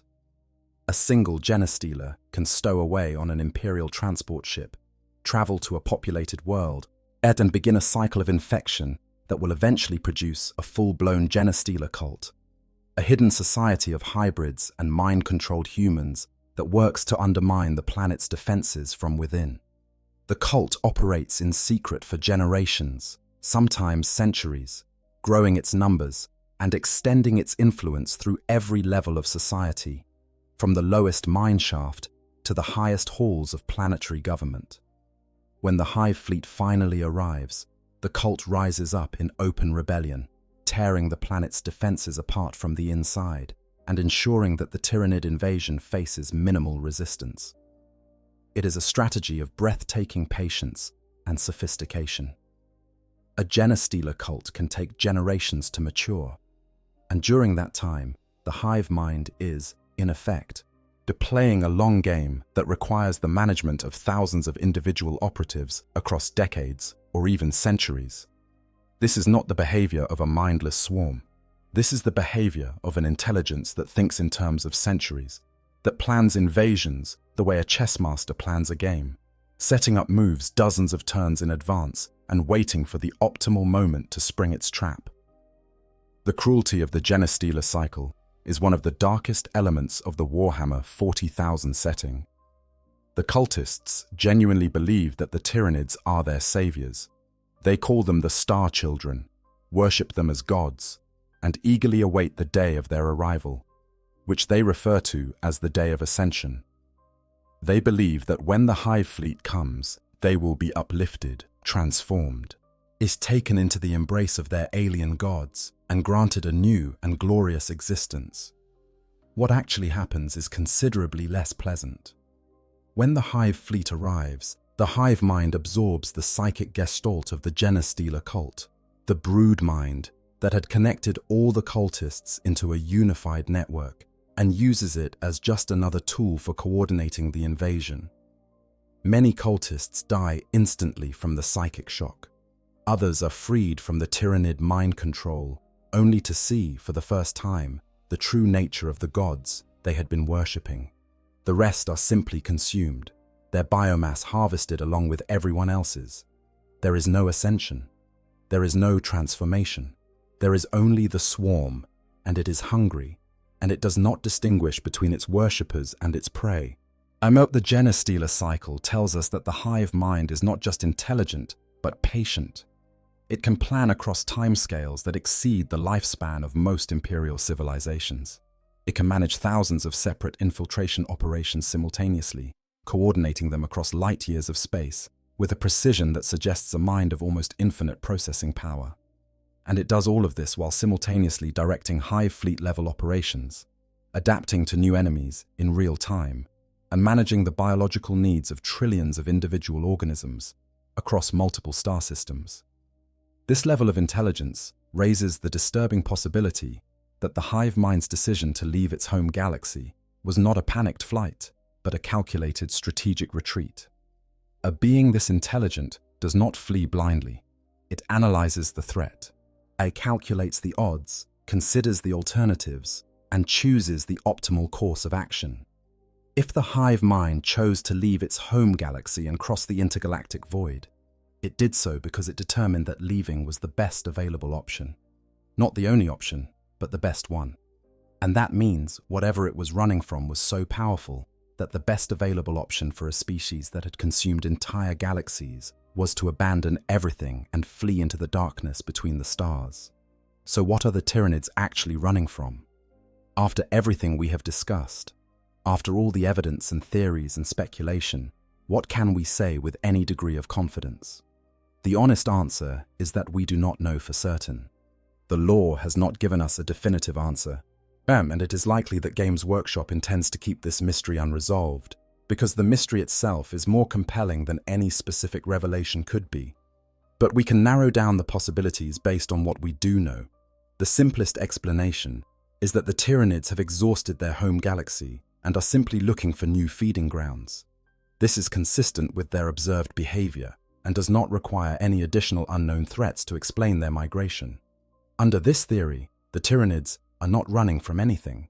They are simply following the same imperative that has driven them since the beginning of their existence: feed, grow, survive, evolve. The intergalactic journey was not a flight from danger, but a necessary migration, and the same thing that locust swarms and migratory herds have done on countless worlds across the galaxy, moving on when the food runs out.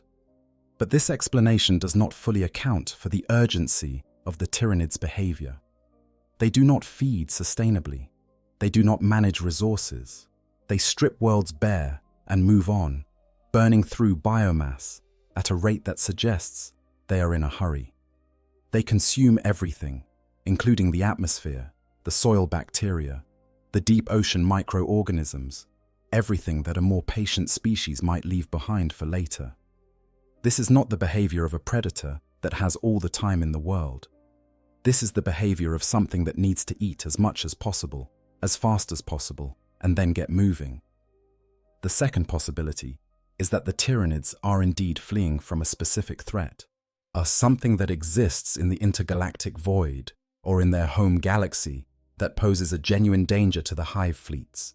This threat could be another predatory species, even larger and more powerful than the Tyranids themselves, something that feeds on hive fleets, the way hive fleets feed on planets.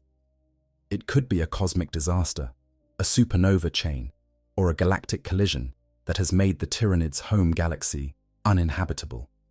It could be an advanced civilization that found a way to fight the Tyranids effectively, perhaps by exploiting a weakness in the hive mind or developing weapons that could destroy bioships faster than the swarm could replace them.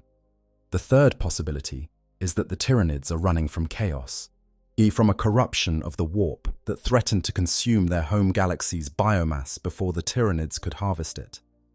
The existence of Hive Fleet Kronos, a hive fleet specifically designed to fight chaos, suggests that the hive mind takes the threat of the warp very seriously indeed. And the warp is not a local phenomenon. It exists everywhere that psychically active beings exist, and its influence grows stronger as those beings experience more intense emotions, more suffering, more conflict. A galaxy consumed by war, which is to say almost any galaxy that contains intelligent life, will eventually develop its own chaos problem. And a chaos problem, left unchecked, will eventually corrupt or destroy everything organic in the galaxy, denying the Tyranids the biomass they need. But the fourth and most speculative possibility is that the Old Ones created the Tyranids, and that whatever drove them into the intergalactic void is connected to the same ancient conflict that produced the Eldar, the Orcs, and the Necrons. Perhaps the Tyranids were a weapon that went wrong, a failsafe that activated too late, or a biological machine that outlived its creators and continued executing its programming long after its purpose had been achieved. Perhaps they are searching for the Old Ones themselves, following a genetic imperative to return to their creators that has been warped by millions of years of drift and evolution into an all-consuming hunger that can never be satisfied. And perhaps, the most terrifying possibility of all, there is nothing behind the Tyranids, nothing chasing them, nothing they are fleeing from. Or perhaps the most disturbing answer to the question of what the Tyranids are running from is that they are not running from anything. Perhaps the hunger is the point. Perhaps the Tyranids simply are what they appear to be, the universe's apex predator, a biological machine designed for nothing but consumption, incapable of doing anything else, destined to roam the cosmos until every last molecule of organic material has been processed and absorbed. Under this interpretation, The Tyranids are not running from something worse. They are the worst thing, the end of all life, the final predator from which there is no escape and no appeal. They do not need a reason to migrate between galaxies beyond the simple, terrible fact that they have eaten everything in the last one and now they need to find more. Yet the void between galaxies is not a barrier they crossed in desperation. It is a minor inconvenience they endure between meals. And in many ways, this is the most frightening possibility of all. Because the idea that something worse than the Tyranids exists out in the darkness, as terrifying as it is, at least provides a framework for hope. If the Tyranids are afraid of something, then perhaps that something could be an ally, or at least a distraction. If there is a force in the universe powerful enough to threaten the Great Devourer, then perhaps that force could be turned against the Tyranids by a sufficiently clever and desperate species. But if there is nothing behind them, if the Tyranids are the ultimate threat, the final horror, the thing at the very top of the cosmic food chain with nothing above them and everything below, then the galaxy's options are starkly limited. Fight and die, or do not fight and die faster. Either way, the ending is the same. The swarm consumes, the worlds go silent, the stars grow cold, and somewhere in the darkness between galaxies, the hive mind turns its attention to the next light flickering in the void. And yet there is a detail in the lore that keeps me coming back to the question, a detail that suggests the story is not quite so simple or so hopeless. The Silent King saw the Tyranids in the intergalactic void, and what he saw frightened him enough to break 60 million years of exile. Sarek has spent eons in the darkness between galaxies. He has carved out empires in the void. He has conquered alien civilizations that have never been described in the lore, fought battles that no one in the Milky Way knows about, and accumulated power and knowledge over a span of time that dwarfs the entire recorded history of every other species in the galaxy combined. This is not a being who is easily frightened. And yet the Tyranids frightened him, not just as a threat to his people's plans, though they are certainly that, but on a deeper level, the level of a being who has looked into the abyss and seen something that even his ancient, undying intellect could not fully comprehend. The urgency of his return, the desperate speed with which he began awakening the Necron tomb worlds and forging alliances with species he considers beneath him, all of it speaks to a fear that goes beyond strategic concern. Perhaps Zarek did not just see the Tyranids out there in the void. Perhaps he saw what came before them, the stripped galaxies they left behind. But the empty husks of worlds that once teemed with life, now cold and dark and silent. Perhaps he saw a trail of cosmic destruction stretching back millions of light years, a path of dead galaxies marking the Tyranids' route through the universe like breadcrumbs scattered by a giant. And perhaps, at the very end of that trail, in the oldest and most distant of those dead galaxies, he saw something that suggested the Tyranids had not always been the apex predator, that somewhere in their ancient past, something had been above them, something that had made them what they are. We may never know the answer. Games Workshop has built their universe on mystery, on the tantalizing unknown that lurks at the edges of every story and behind every revelation. The true origin of the Tyranids, and the true nature of whatever set them in motion across the intergalactic void, may remain forever unresolved, a question mark hanging over the setting like the shadow in the warp itself, invisible and suffocating, and impossible to ignore. But that is what makes it such a compelling mystery. In a universe of war and horror and despair, where there is only war and the laughter of thirsting gods, the question of what terrifies the most terrifying thing in existence is perhaps the most grimdark question of all, because whatever the answer is, it changes nothing for the people fighting and dying in the galaxy right now. The Tyranids are here. They are hungry, and they do not care whether they are predators or prey. They do not care about their origins or their destiny or the cosmic forces that set them in motion. But they care about one thing and one thing only: feeding.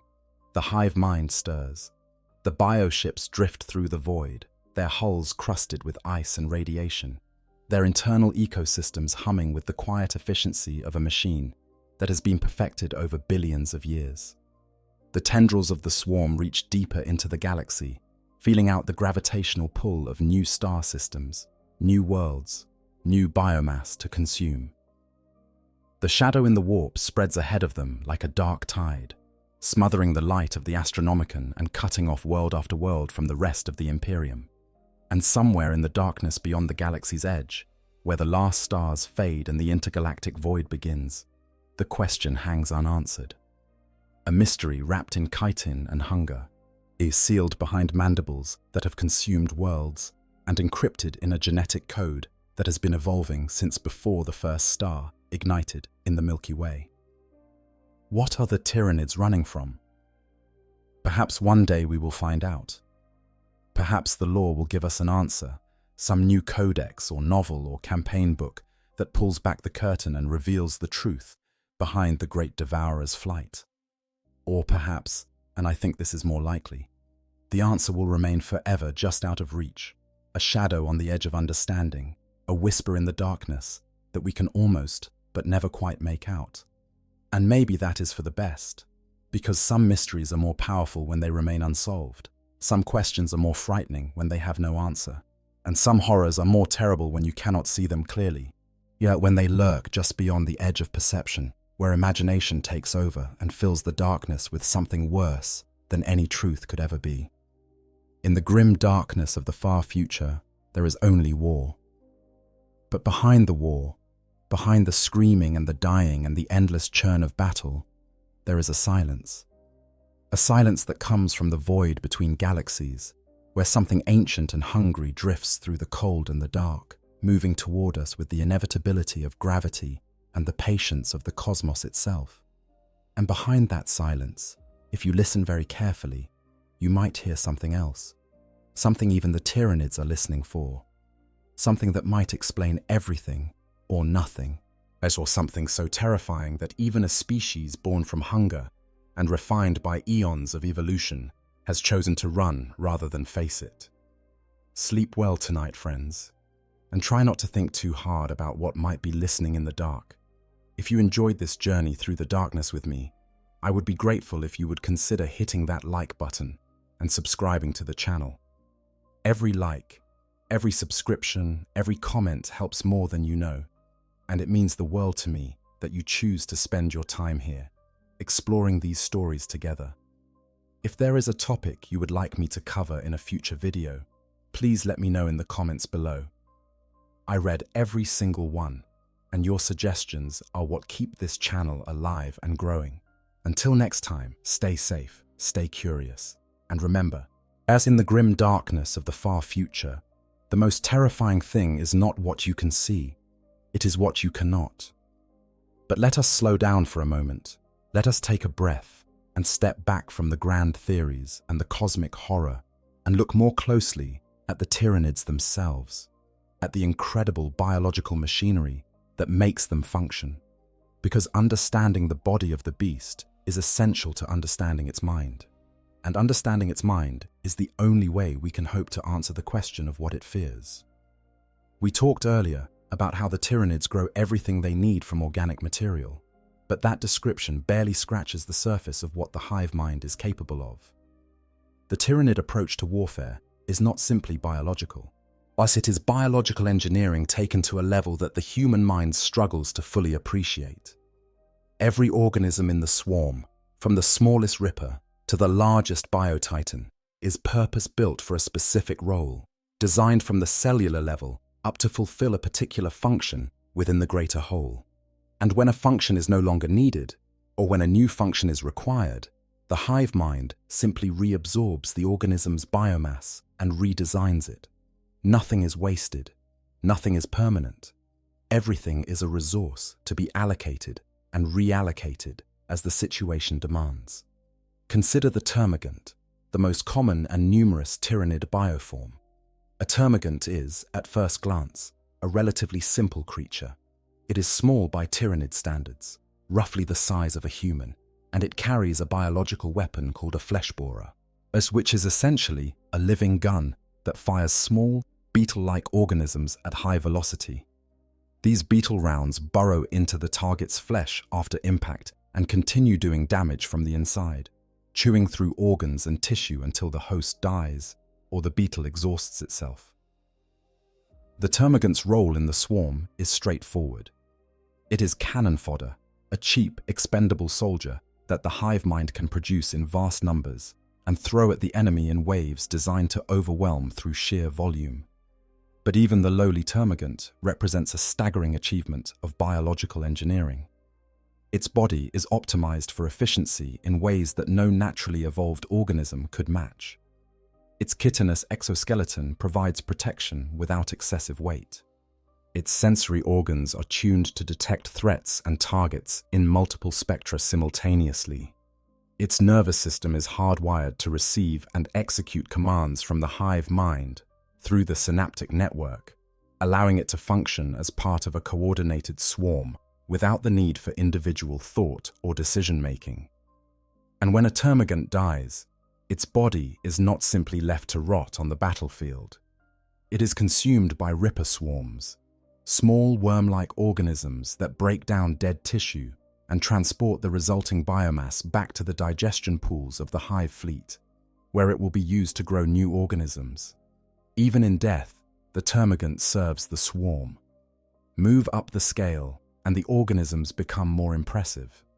Tyranid warriors are the backbone of the ground forces, larger and more intelligent than termagants, as serving as synapse creatures that relay the hive mind's commands to the lesser bioforms around them. Without synapse creatures, the smaller Tyranids revert to basic animal instincts, feeding and fighting and fleeing without coordination or purpose. With them, the swarm operates like a single, vast organism, every element moving in perfect synchronization, every attack coordinated to maximum effect. Warriors carry a bewildering variety of biological weapons, from bone zords that can slice through power armor to barbed stranglers that fire seed pods that burst into writhing masses of constricting tendrils on impact. Each weapon is a living organism in its own right, grafted to the warrior's body and fed by its metabolism. The Carnifex is perhaps the most iconic of the larger Tyranid bioforms, a heavily armored creature that functions as a living battering ram on the battlefield. A Carnifex can stand several meters tall, its body encased in layers of chitin so thick and dense that it can shrug off anti-tank weapons that would destroy an Imperial Lehman Russ battle tank. It attacks with scything talons that can carve through plasteel bulkheads, crushing claws that can reduce a space marine to a thin paste inside his armor, and bioplasma launchers that spit globules of superheated organic matter capable of melting through the thickest armor. A single Carnifex can break a defensive line on its own. A brood of them can break a city. But the true masterpieces of Tyranid bioengineering are the hive tyrants, the supreme battlefield commanders of the swarm. A hive tyrant is not just a powerful warrior, though it is certainly that. It is a vessel for the hive mind itself, a living conduit through which the collective intelligence of the species can directly influence events on the ground. When a hive tyrant takes the field, the lesser Tyranids around it fight with enhanced coordination and ferocity, as if the very presence of this creature sharpens the synaptic connection that binds them to the swarm. Hive tyrants are intelligent enough to develop and execute complex tactical plans, adapt to changing battlefield conditions in real time, and coordinate the actions of millions of organisms across an entire planetary theater of war. And then there is the Swarm Lord, the entity we mentioned earlier in our discussion of the Battle of Macragh. The Swarm Lord is unique among Tyranid bioforms. It is the hive mind's greatest creation, a being of supreme martial prowess and tactical genius that is deployed only in the most critical engagements, when the hive mind has determined that conventional forces are insufficient to overcome the enemy's defenses. The Swarm Lord wields 4 bone zords simultaneously, each one a masterwork of biological engineering capable of cutting through virtually any material. Its combat skills are beyond anything the galaxy has produced, surpassing even the greatest Space Marine chapter masters and coming close to matching the legendary Primarchs themselves. Most fascinating of all, the Swarm Lord appears to retain memories and tactical knowledge from previous incarnations. Every time a Swarm Lord is killed, the hive mind simply grows a new one, and the new incarnation inherits all the combat experience and tactical insights of its predecessors. But the Swarm Lord that fought Calgar at Macragge carried the accumulated knowledge of every battle the Swarm Lord had ever fought, stretching back across eons of conflict in galaxies that no one in the Milky Way has ever heard of. This is a being that has been fighting and dying and being reborn for longer than most civilizations have existed, each death adding another layer of experience to an already formidable tactical mind. The existence of the Swarm Lord raises an interesting question about the hive mind's self-awareness. The Swarm Lord is not just a weapon, it is a repository of tactical knowledge, a living library of combat experience accumulated across billions of years of warfare. The hive mind values this knowledge enough to recreate the Swarm Lord every time it is destroyed, carefully preserving its memories and personality across incarnations. This suggests that the hive mind understands the concept of accumulated knowledge, that it recognizes the value of experience, and that it is willing to invest significant resources in preserving it. And if the hive mind values tactical knowledge accumulated through combat, then it must also possess memories of every enemy it has ever fought, every galaxy it has ever consumed, every threat it has ever encountered. Somewhere in the vast alien consciousness of the hive mind, there may be memories of the Tyranids' home galaxy, of the species they consumed there, of the civilizations they destroyed, and of whatever force eventually drove them to flee. And these memories are locked away in a mind so fundamentally alien that no human telepath has been able to access them without going mad. But they are there. The hive mind remembers everything. It has to, because memory is survival, and survival is the only thing that matters. Now let us look more closely at how the Tyranid invasion actually unfolds on a planetary scale, because the process is both horrifying and illuminating. When a hive fleet selects a target world, the invasion follows a pattern that has been observed with disturbing consistency across hundreds of engagements. It begins long before the first Tyranid organism makes planetfall, and it ends only when the planet has been stripped of every molecule of organic material and the hive fleet moves on to its next target. The first phase is infiltration. Thus, long before the main fleet arrives, advanced elements of the swarm begin seeding the target world with vanguard organisms. Genostealers, as we discussed, may have been working on the planet for generations, establishing cults and undermining defenses from within.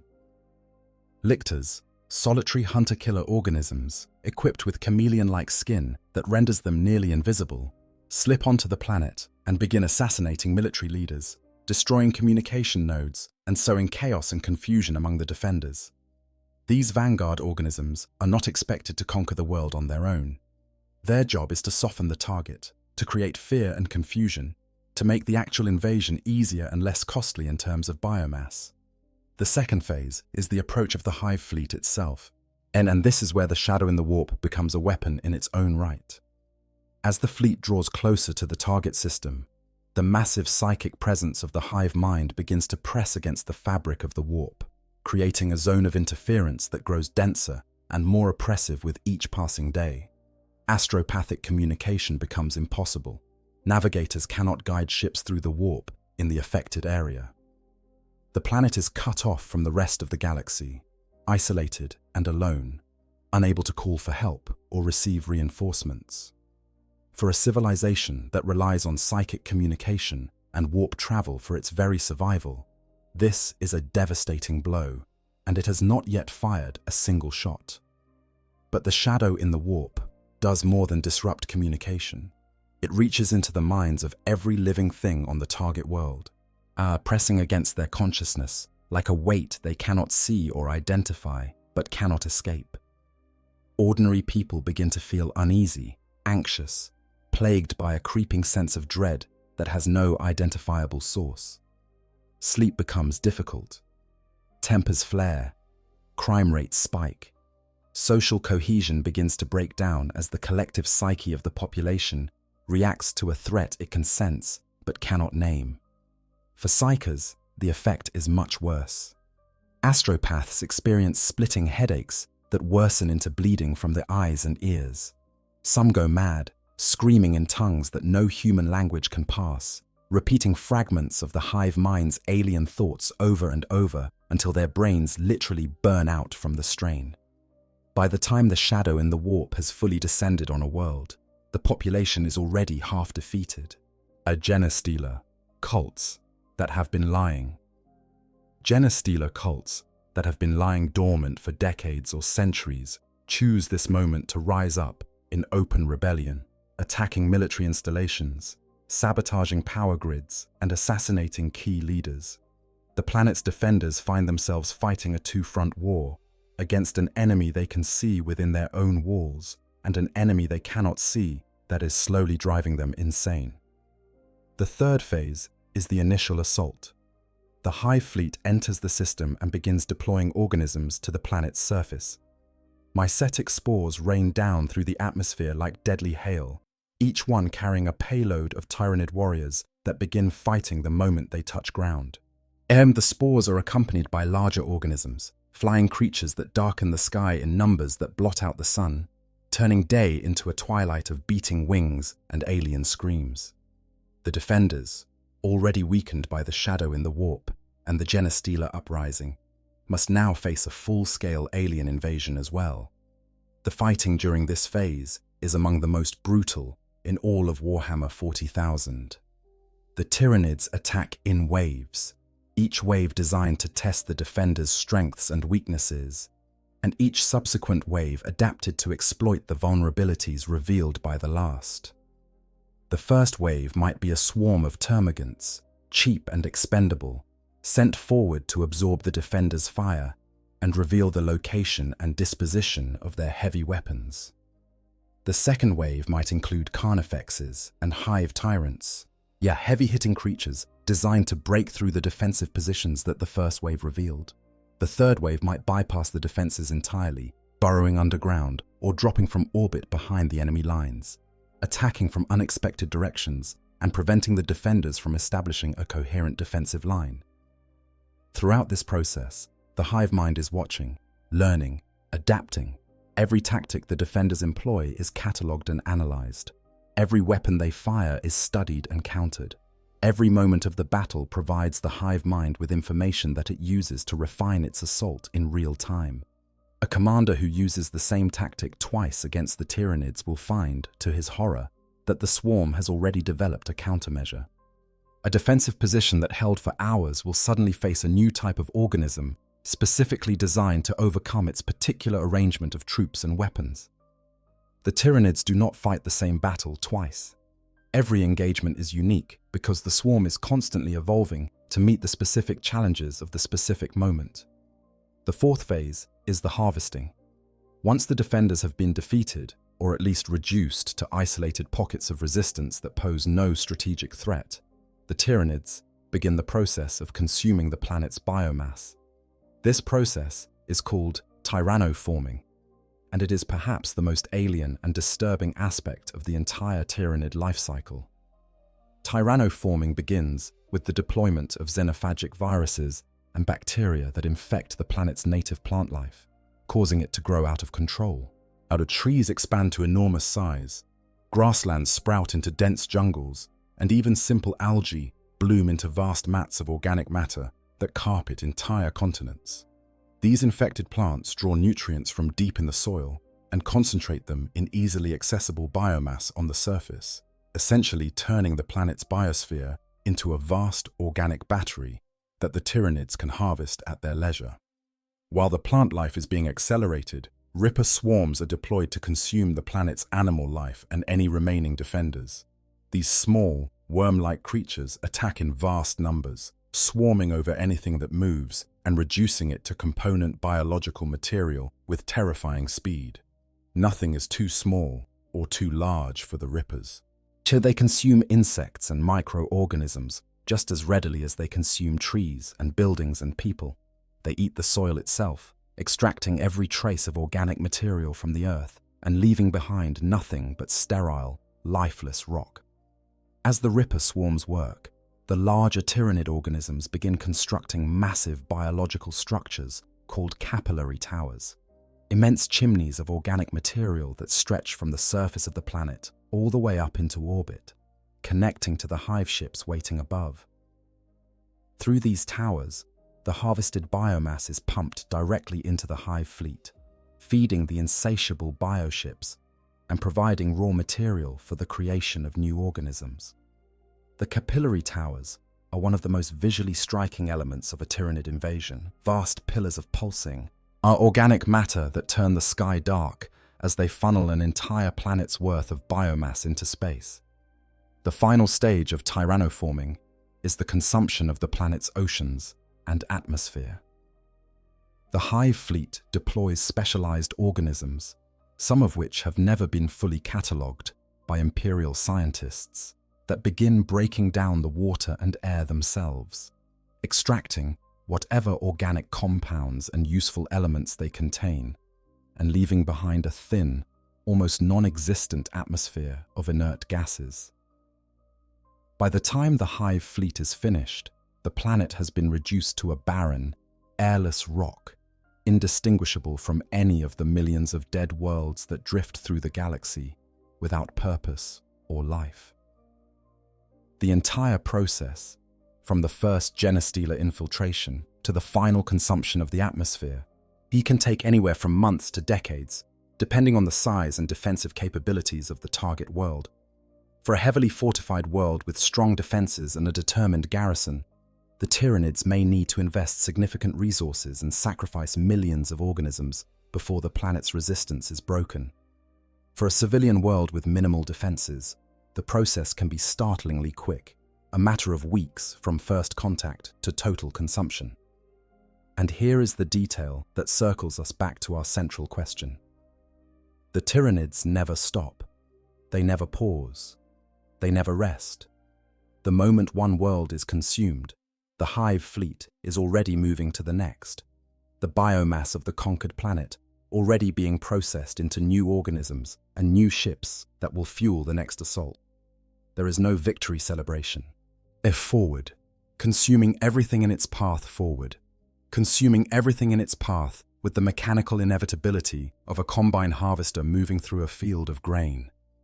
This relentless, ceaseless forward momentum is one of the strongest pieces of evidence for the theory that the Tyranids are running from something. A predator that has all the time in the world does not behave this way. A predator that is at the top of its food chain, unchallenged and unstoppable, can afford to be selective in its feeding, to consume resources at a sustainable rate, to pause between meals and digest what it has eaten. The Tyranids do none of these things, but they consume with the desperation of a creature that knows it has a limited window in which to feed before something forces it to move on. They consume with the speed and thoroughness of a creature that does not want to leave anything behind, either because it cannot afford to waste any potential resource, or because it does not want whatever is behind it to have access to those resources. Imagine, for a moment, that you are hiking through a forest and you come across a clearing where every plant has been stripped bare, every tree reduced to a stump, every blade of grass torn up by the roots. There is no life anywhere in the clearing, not even insects. The soil itself looks dead, bleached and sterile. And leading away from the clearing, you can see a trail of similar devastation stretching off into the distance.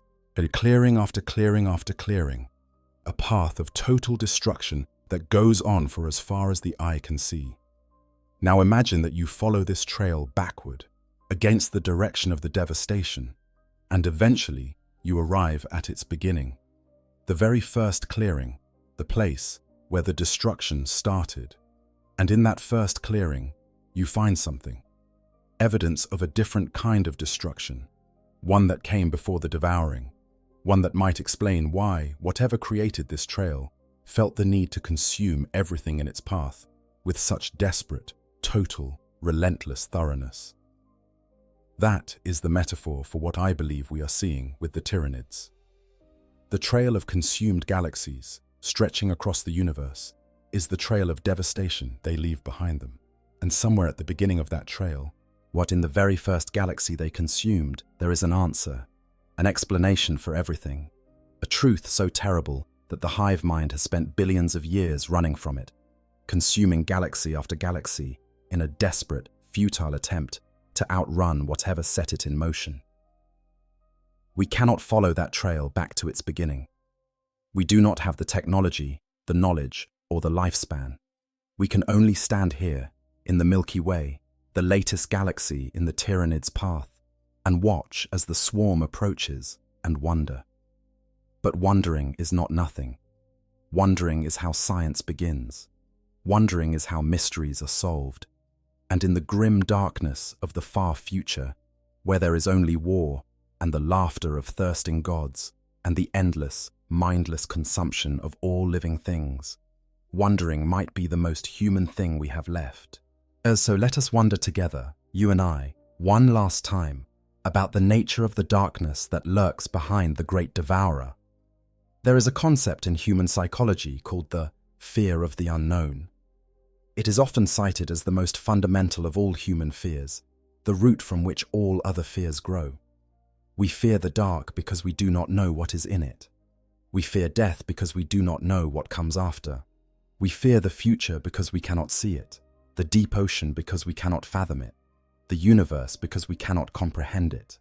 The unknown is the canvas on which our worst nightmares are painted, and the brushes are supplied by our own imagination. The Tyranids embody this fear more perfectly than any other faction in Warhammer 40,000. They are unknown in every meaningful sense of the word. Their origin is unknown. And the thing that might be behind them, the thing that might have set them in motion across the cosmos, is the most unknown thing of all. It is a mystery nested inside a mystery, an unknown, wrapped in an unknown, a darkness so complete that even the monsters are afraid of it. This is what makes the question of what the Tyranids are running from so compelling. It is not just a question about aliens and space battles and science fiction. It is a question about the nature of fear itself. What frightens the thing that frightens us? What hunts the hunter? What kills the killer? These are the questions that keep us reading, keep us theorizing, keep us coming back to this strange, dark, beautiful universe that Games Workshop has built. And maybe in the end, that is the real answer. Maybe the thing the Tyranids are running from is the same thing we are all running from. The unknown, the void, the darkness at the edge of everything, where the last light fails and the last sound fades, and there is nothing left but silence and the cold certainty that something, somewhere, is watching. In the grim darkness of the far future, there is only war.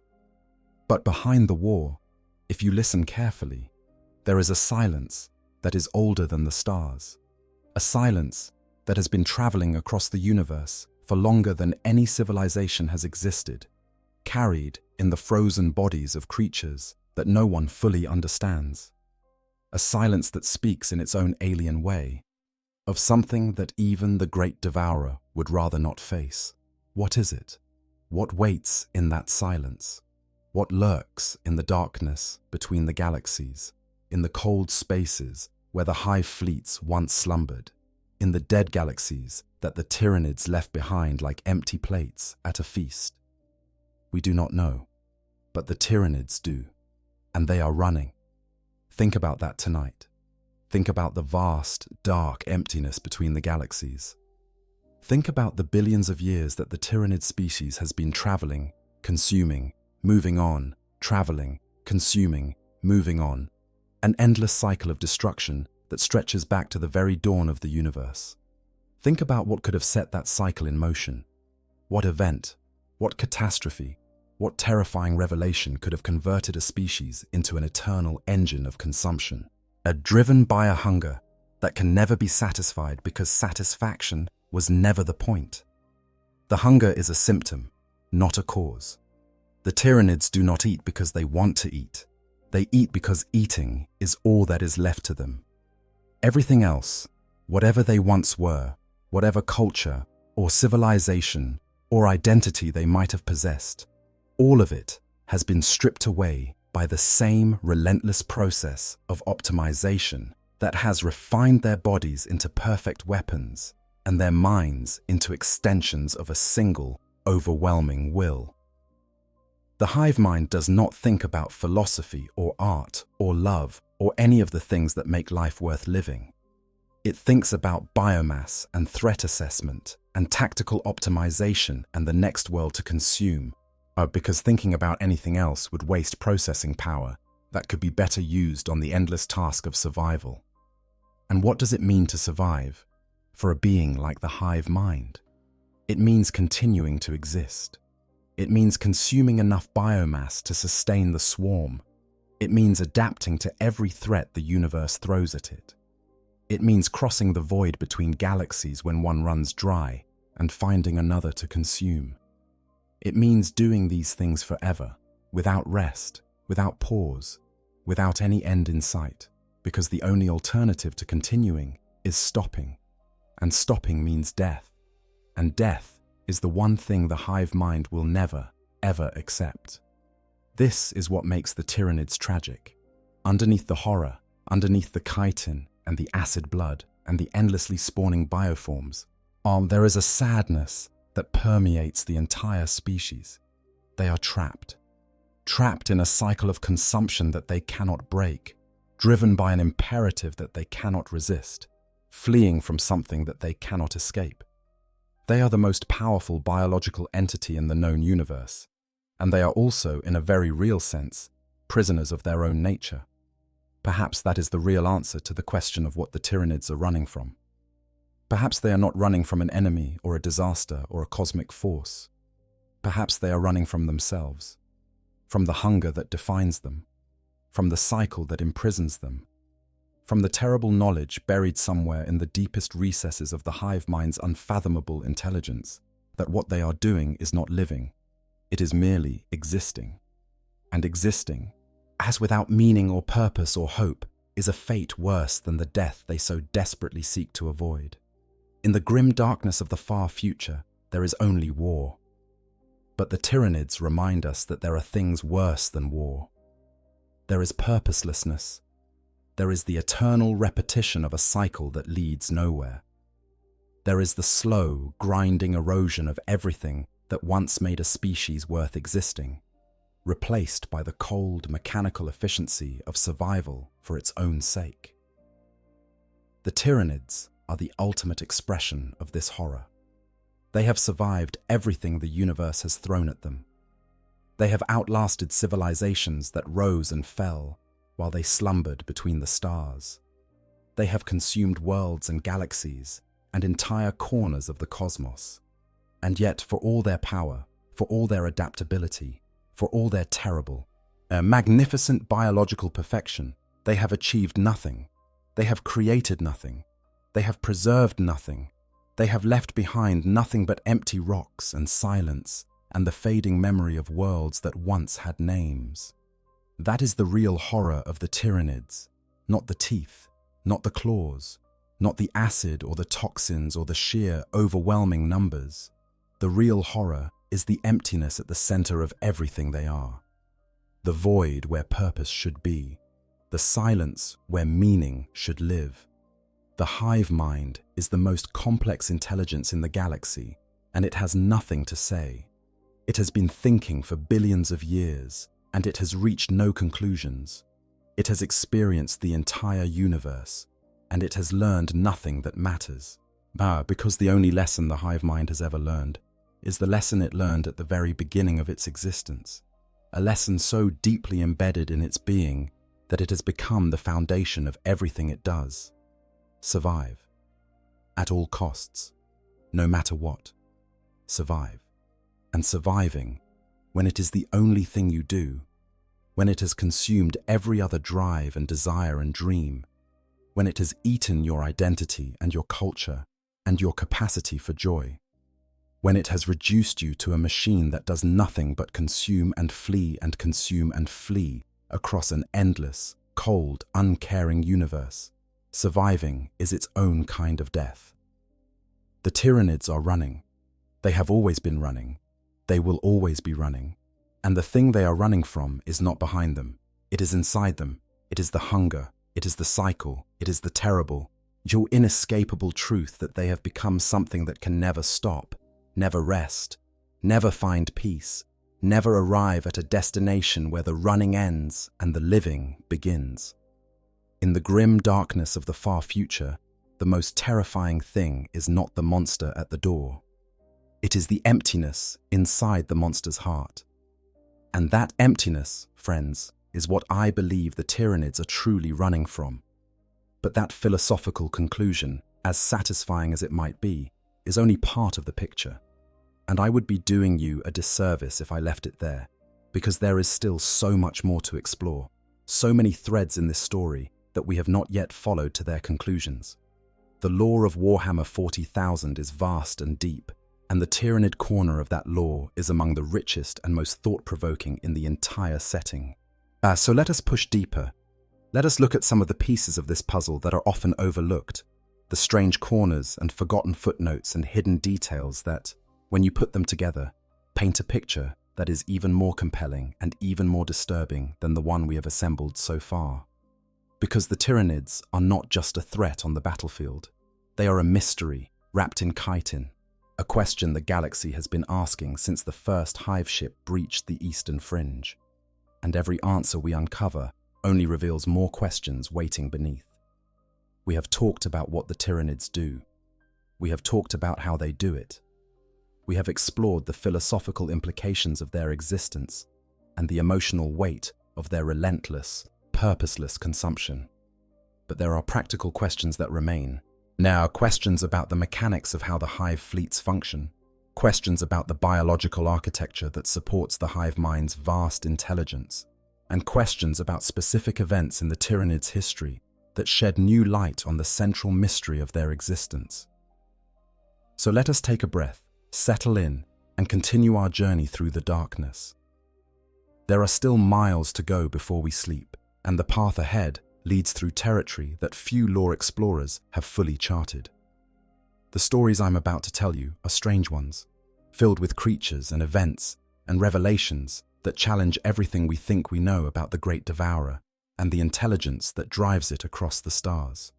And I want to start with something that might seem like a small detail, but which carries enormous implications for our understanding of the Tyranid species. It is a detail about how the Tyranids move through space, how they navigate the unimaginable distances between star systems and galaxies, and what their method of travel reveals about where they came from and what they were designed to do. Because in a universe where every other civilization relies on the warp for faster-than-light travel, the Tyranids have found a completely different path, and the implications of that difference are staggering. It touches on questions of origin, of design, of purpose, and ultimately on the nature of the intelligence that governs the swarm. If the Tyranids were merely mindless predators, yet you would expect them to move through space in the same way that every other species does, through the paths that nature provides. But the Tyranids do not do this. They have carved their own path through the cosmos, using methods that suggest a level of understanding about the fundamental forces of reality that goes far beyond simple biological instinct. The way a species travels tells you a great deal about where it comes from and what it values, and the Tyranids' method of interstellar transit tells a story that is as fascinating as it is unsettling. It speaks of an intelligence that understood the universe on a level that the greatest minds of the Imperium can only dream of. As an intelligence that encoded that understanding into the living flesh of its creations and sent them out into the darkness between the stars with everything they needed to cross distances that should have been impossible for biological organisms to traverse. Before we move on, I want to spend some time on a subject that I think is underappreciated in most discussions of the Tyranids, and that is the question of how they travel. Because the method by which the hive fleets cross the void between stars tells us something important about what the Tyranids are, where they came from, and why they behave the way they do.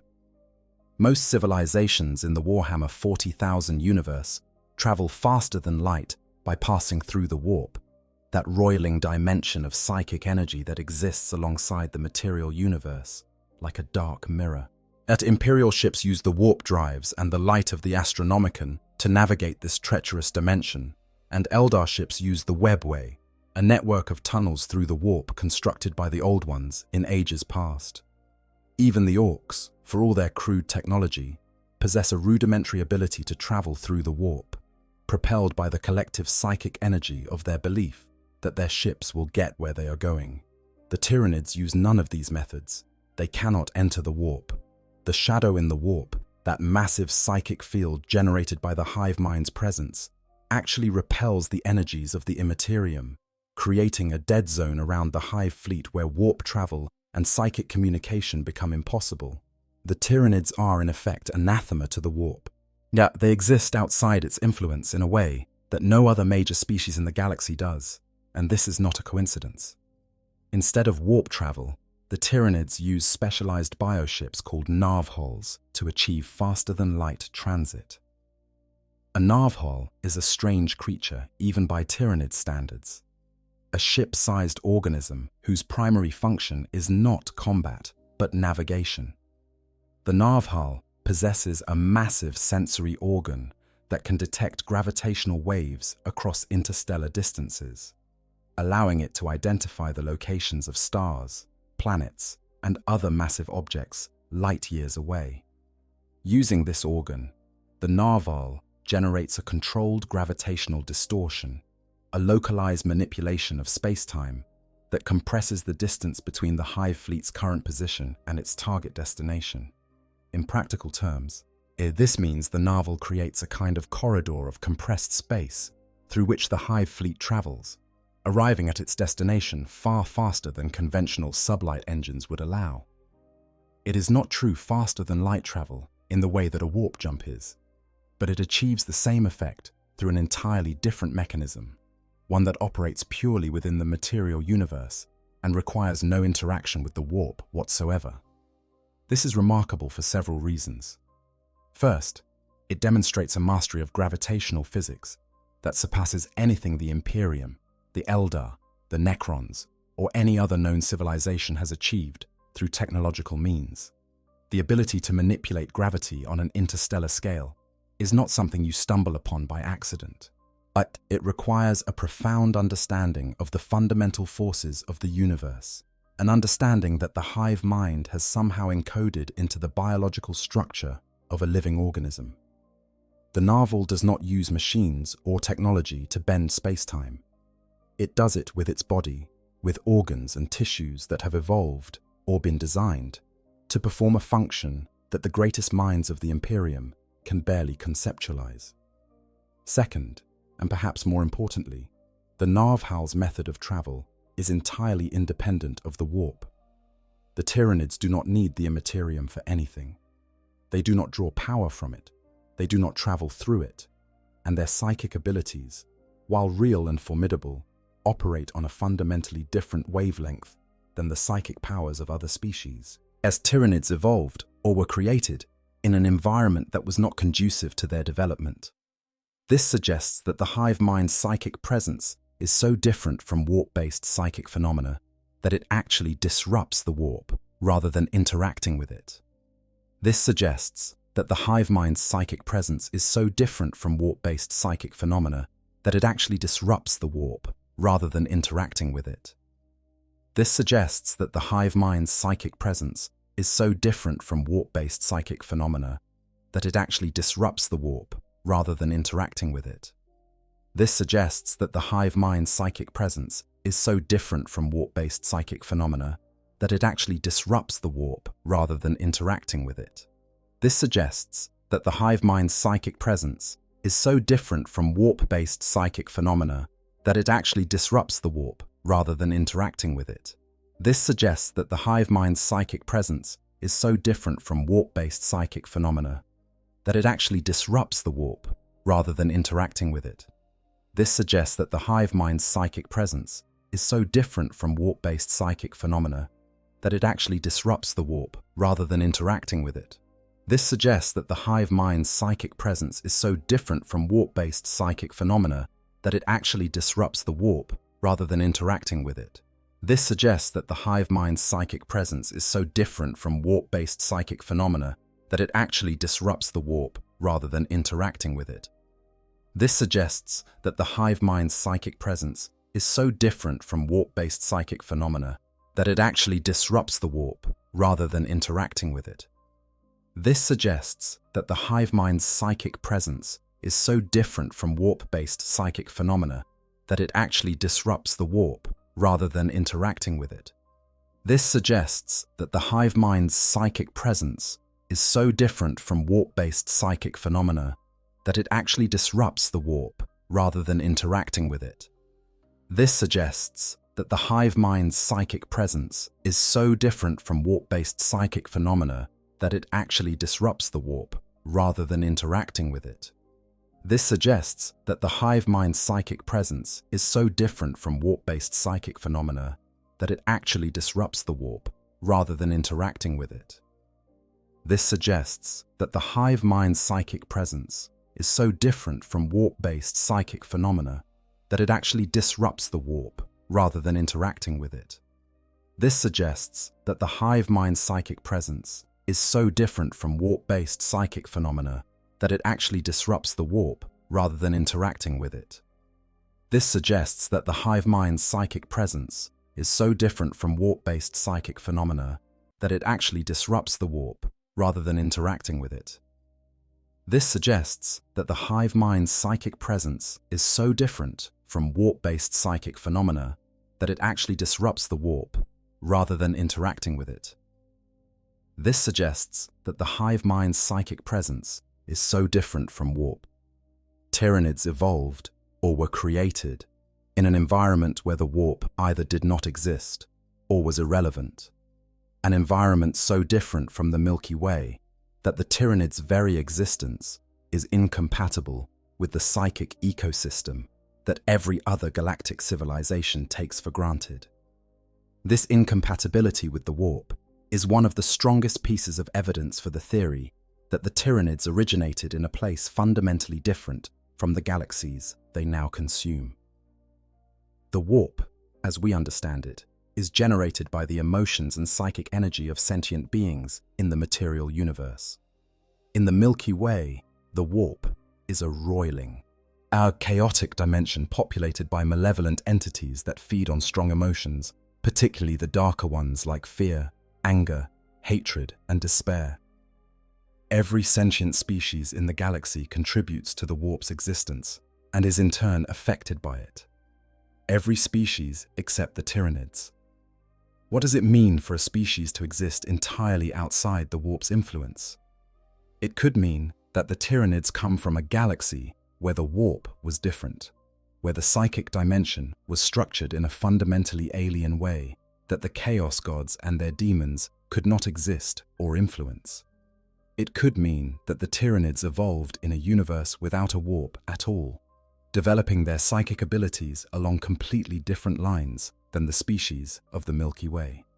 Or it could mean that the Tyranids were specifically designed to be immune to the warp, created by some ancient intelligence that understood the dangers of the Imperium and wanted to produce a species that could not be corrupted by its influence. This last possibility brings us back to the Old Ones, that ancient, mysterious species that shaped the galaxy long before humans, or Eldar, or even Necrons, achieved civilization. The Old Ones were the greatest psychic engineers the galaxy has ever known, capable of manipulating the warp with a skill and precision that no subsequent civilization has been able to match. They created the Eldar as a psychically gifted species capable of maintaining the warp's stability. They created the Orcs as a warrior race whose collective psychic field could reshape reality in subtle but powerful ways. They built the Webway as a network of stable tunnels through the warp that allowed safe, instantaneous travel across the galaxy. And here is the question that haunts the darker corners of Tyranid speculation. Did the Old Ones also create the Tyranids? Not as a warrior race or a psychic species, but as something else entirely. As a biological weapon designed to be immune to the warp. a living engine of destruction that could operate in environments where warp-based powers were useless or dangerous. The Old Ones were fighting the Necrons and their Citan masters, beings who had no connection to the warp and were therefore immune to psychic attacks. If the Old Ones needed a weapon that could fight on the Necrons' level, a weapon that did not depend on the warp for its power, the Tyranids' biological template would be an excellent starting point. In this theory, the Tyranids were created as a failsafe, a weapon of last resort designed to be unleashed if the Old Ones' other creations proved insufficient to defeat the Necrons. They were engineered to consume biomass and convert it into ever more efficient biological weapons, to adapt to any threat through rapid evolution, and to be completely immune to the corrupting influence of the warp. They were sent out into the universe, aimed at the Necrons' domain, and set loose to do what they were designed to do, consume everything in their path and grow stronger with each victory. But something went wrong. Perhaps the Old Ones lost control of their creation. Perhaps the Tyranids evolved beyond their intended parameters, their biological imperative to consume and adapt overriding whatever constraints had been built into their original design. Perhaps the Old Ones were destroyed before they could recall their weapon, leaving the Tyranids to wander the cosmos without purpose or direction, consuming galaxy after galaxy, not because they were commanded to, but because consumption was the only behavior they knew. If this theory is correct, then the Tyranids are not just running from something. They are running from the absence of something, from the loss of their original purpose, from the silence where their creator's guiding intelligence used to be. They are an arrow fired at a target that no longer exists, a weapon still searching for an enemy that was defeated millions of years ago, a tool that has outlived its maker and now operates on autopilot, carrying out the last instructions it received, even though those instructions no longer make sense. It is a tragic image when you stop to think about it. The most terrifying species in the galaxy, the great devourer, the endless swarm, the thing that even other nightmares are afraid of, reduced to a lost child wandering the universe, looking for a parent that will never come home.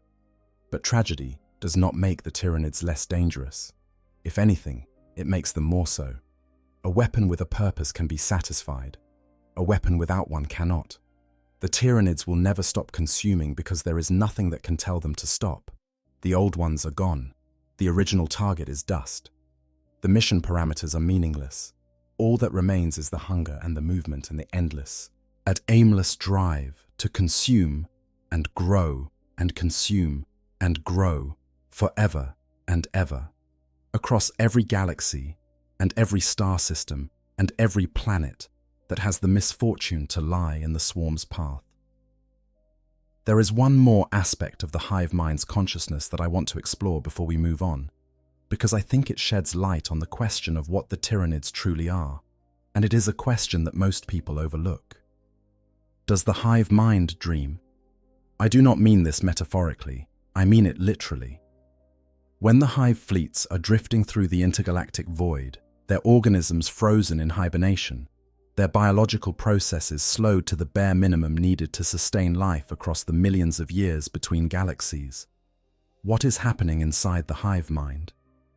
Is the vast intelligence that governs the swarm conscious during those long transits? And is it thinking, planning, remembering, or is it dreaming?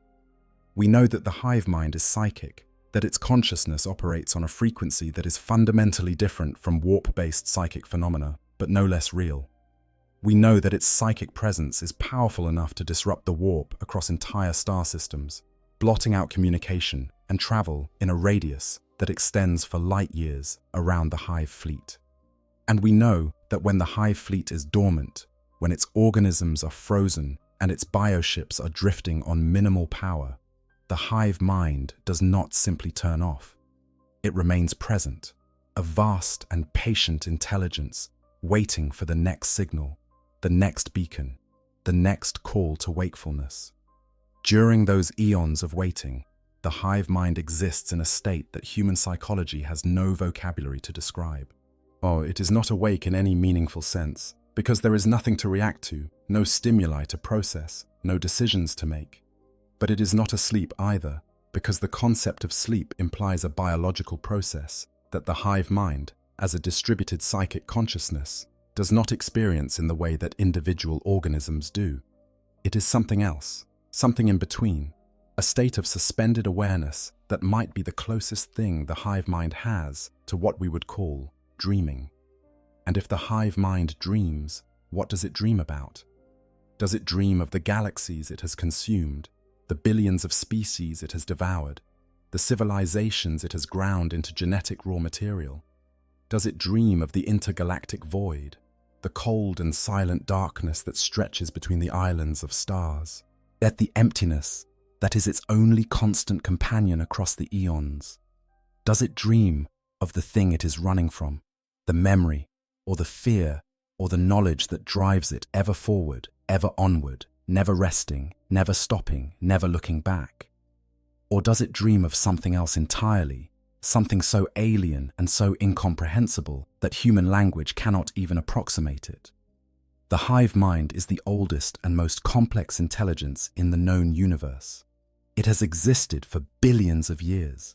It has consumed more information, processed more data, experienced more of the cosmos than every other sentient being in history combined. Whatever it dreams about, it is something that exists on a scale and at a level of complexity that makes human thought look like the scribbling of a child on a cave wall. I find this thought strangely beautiful, in a terrifying sort of way.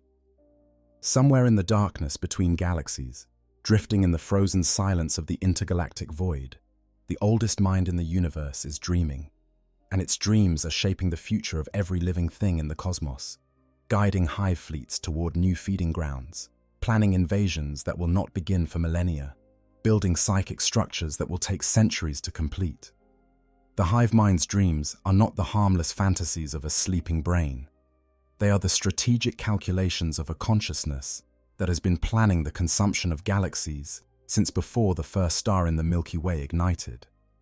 And somewhere in those dreams, buried beneath layers of tactical data and genetic information and evolutionary algorithms, there is a memory of what came before, a memory of what the Tyranids were before they became what they are, a memory of the thing that set them in motion across the void, the event or the entity or the catastrophe that transformed a species into an eternal engine of consumption and sent it hurtling through the darkness between the stars. That memory is the answer to our question, and the hive mind guards it more fiercely than it guards any hive ship or Norn Queen or capillary tower, because that memory is the key to everything. It is the reason the Tyranids exist. It is the reason they run. It is the reason they will never, ever stop. And we will never know what it contains. Because to access that memory, to truly understand what the hive mind knows, would require becoming part of the hive mind itself. As it would require surrendering your individuality, your consciousness, your very sense of self to the vast, alien intelligence that has been consuming the universe for longer than the stars have burned. And no one, not the bravest space marine, not the most powerful psyker, not the most reckless inquisitor, has ever returned from that communion to tell the tale. The hive mind keeps its secrets, and the greatest secret of all, the answer to the question of what the Tyranids are running from, is locked away in a dream that has been unfolding since before the Milky Way was born. There is another piece of this story that often gets overlooked, a strange footnote in the history of the Tyranid species that raises more questions than it answers. It is the story of the Zoats, and if you have not heard of them before, I think you will find them fascinating, because the Zoats are perhaps the closest thing the galaxy has ever had to a window into the inner workings of the hive mind, and what that window reveals is deeply unsettling. The Zoats are a centaur-like alien species, large reptilian creatures with 4 powerful rear limbs for locomotion and 2 manipulative forelimbs capable of wielding weapons and tools. They are ancient, far older than the Imperium, and their relationship with the Tyranids is one of the most debated topics in the lore. Some sources suggest that the Zoats were a naturally occurring species that was enslaved and absorbed into the Tyranid swarms during one of the hive mind's galaxy-consuming campaigns in the distant past. Others suggest that the Zoats were specifically engineered by the hive mind itself, i.e. purpose-built biological constructs designed to serve a very particular function within the swarm. Either way, what makes the Zoats unique among all Tyranid organisms is this: they can think for themselves. Now pause on that for a moment. Every other Tyranid bioform we have discussed, from the smallest ripper to the mightiest hive tyrant, exists as an extension of the hive mind's will. They are puppets on psychic strings, their every action directed by the vast intelligence that governs the swarm. They do not have independent thoughts. They do not have personal desires. They do not question their orders or wonder about the meaning of their existence. They simply are, and they do what the hive mind tells them to do. But the Zoats were different. The Zoats possessed independent minds, genuine intelligence, the capacity for logic and language, and even something approaching diplomacy. The hive mind used them as ambassadors, sending them ahead of the main hive fleets to make contact with alien civilizations and assess whether those civilizations were worth consuming. The Zoats would arrive on a world, study its inhabitants, evaluate their military capabilities and genetic diversity, and report back to the hive mind with their findings. They were scouts and spies wrapped in the body of a diplomat, and they were remarkably good at their job. The Zoats could communicate with other species in a way that no other Tyranid organism could manage. Their minds were capable of tremendous leaps of logic and could quickly master new languages, allowing them to engage in actual conversations with the races they encountered. They were reportedly quite charismatic, able to convey more meaning in a single look or gesture than most beings could manage in an entire sentence. This made them invaluable to the hive mind, because it meant that the Zoats could gather intelligence through communication rather than just observation, learning about a civilization's strengths and weaknesses through dialogue rather than direct conflict. But here is where the story takes an interesting turn. The hive mind was not stupid. It understood that giving a creature independent thought was a dangerous proposition, because independent thought has a way of leading to independent action. So the Tyranids developed a special slave hormone that was constantly secreted into the Zoats' systems, suppressing their natural sense of independence and keeping them loyal to the swarm.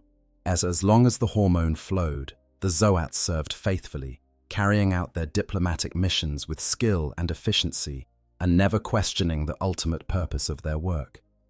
But hormones can be disrupted. Distance from the hive fleet weakens the psychic bond that holds the swarm together, and Zoats sent on long-range scouting missions sometimes found themselves beyond the reach of the hive mind's influence. When that happened, when the slave hormone wore off and the psychic leash loosened, something remarkable occurred. The Zoats began to think for themselves, truly think, for what may have been the first time in their existence.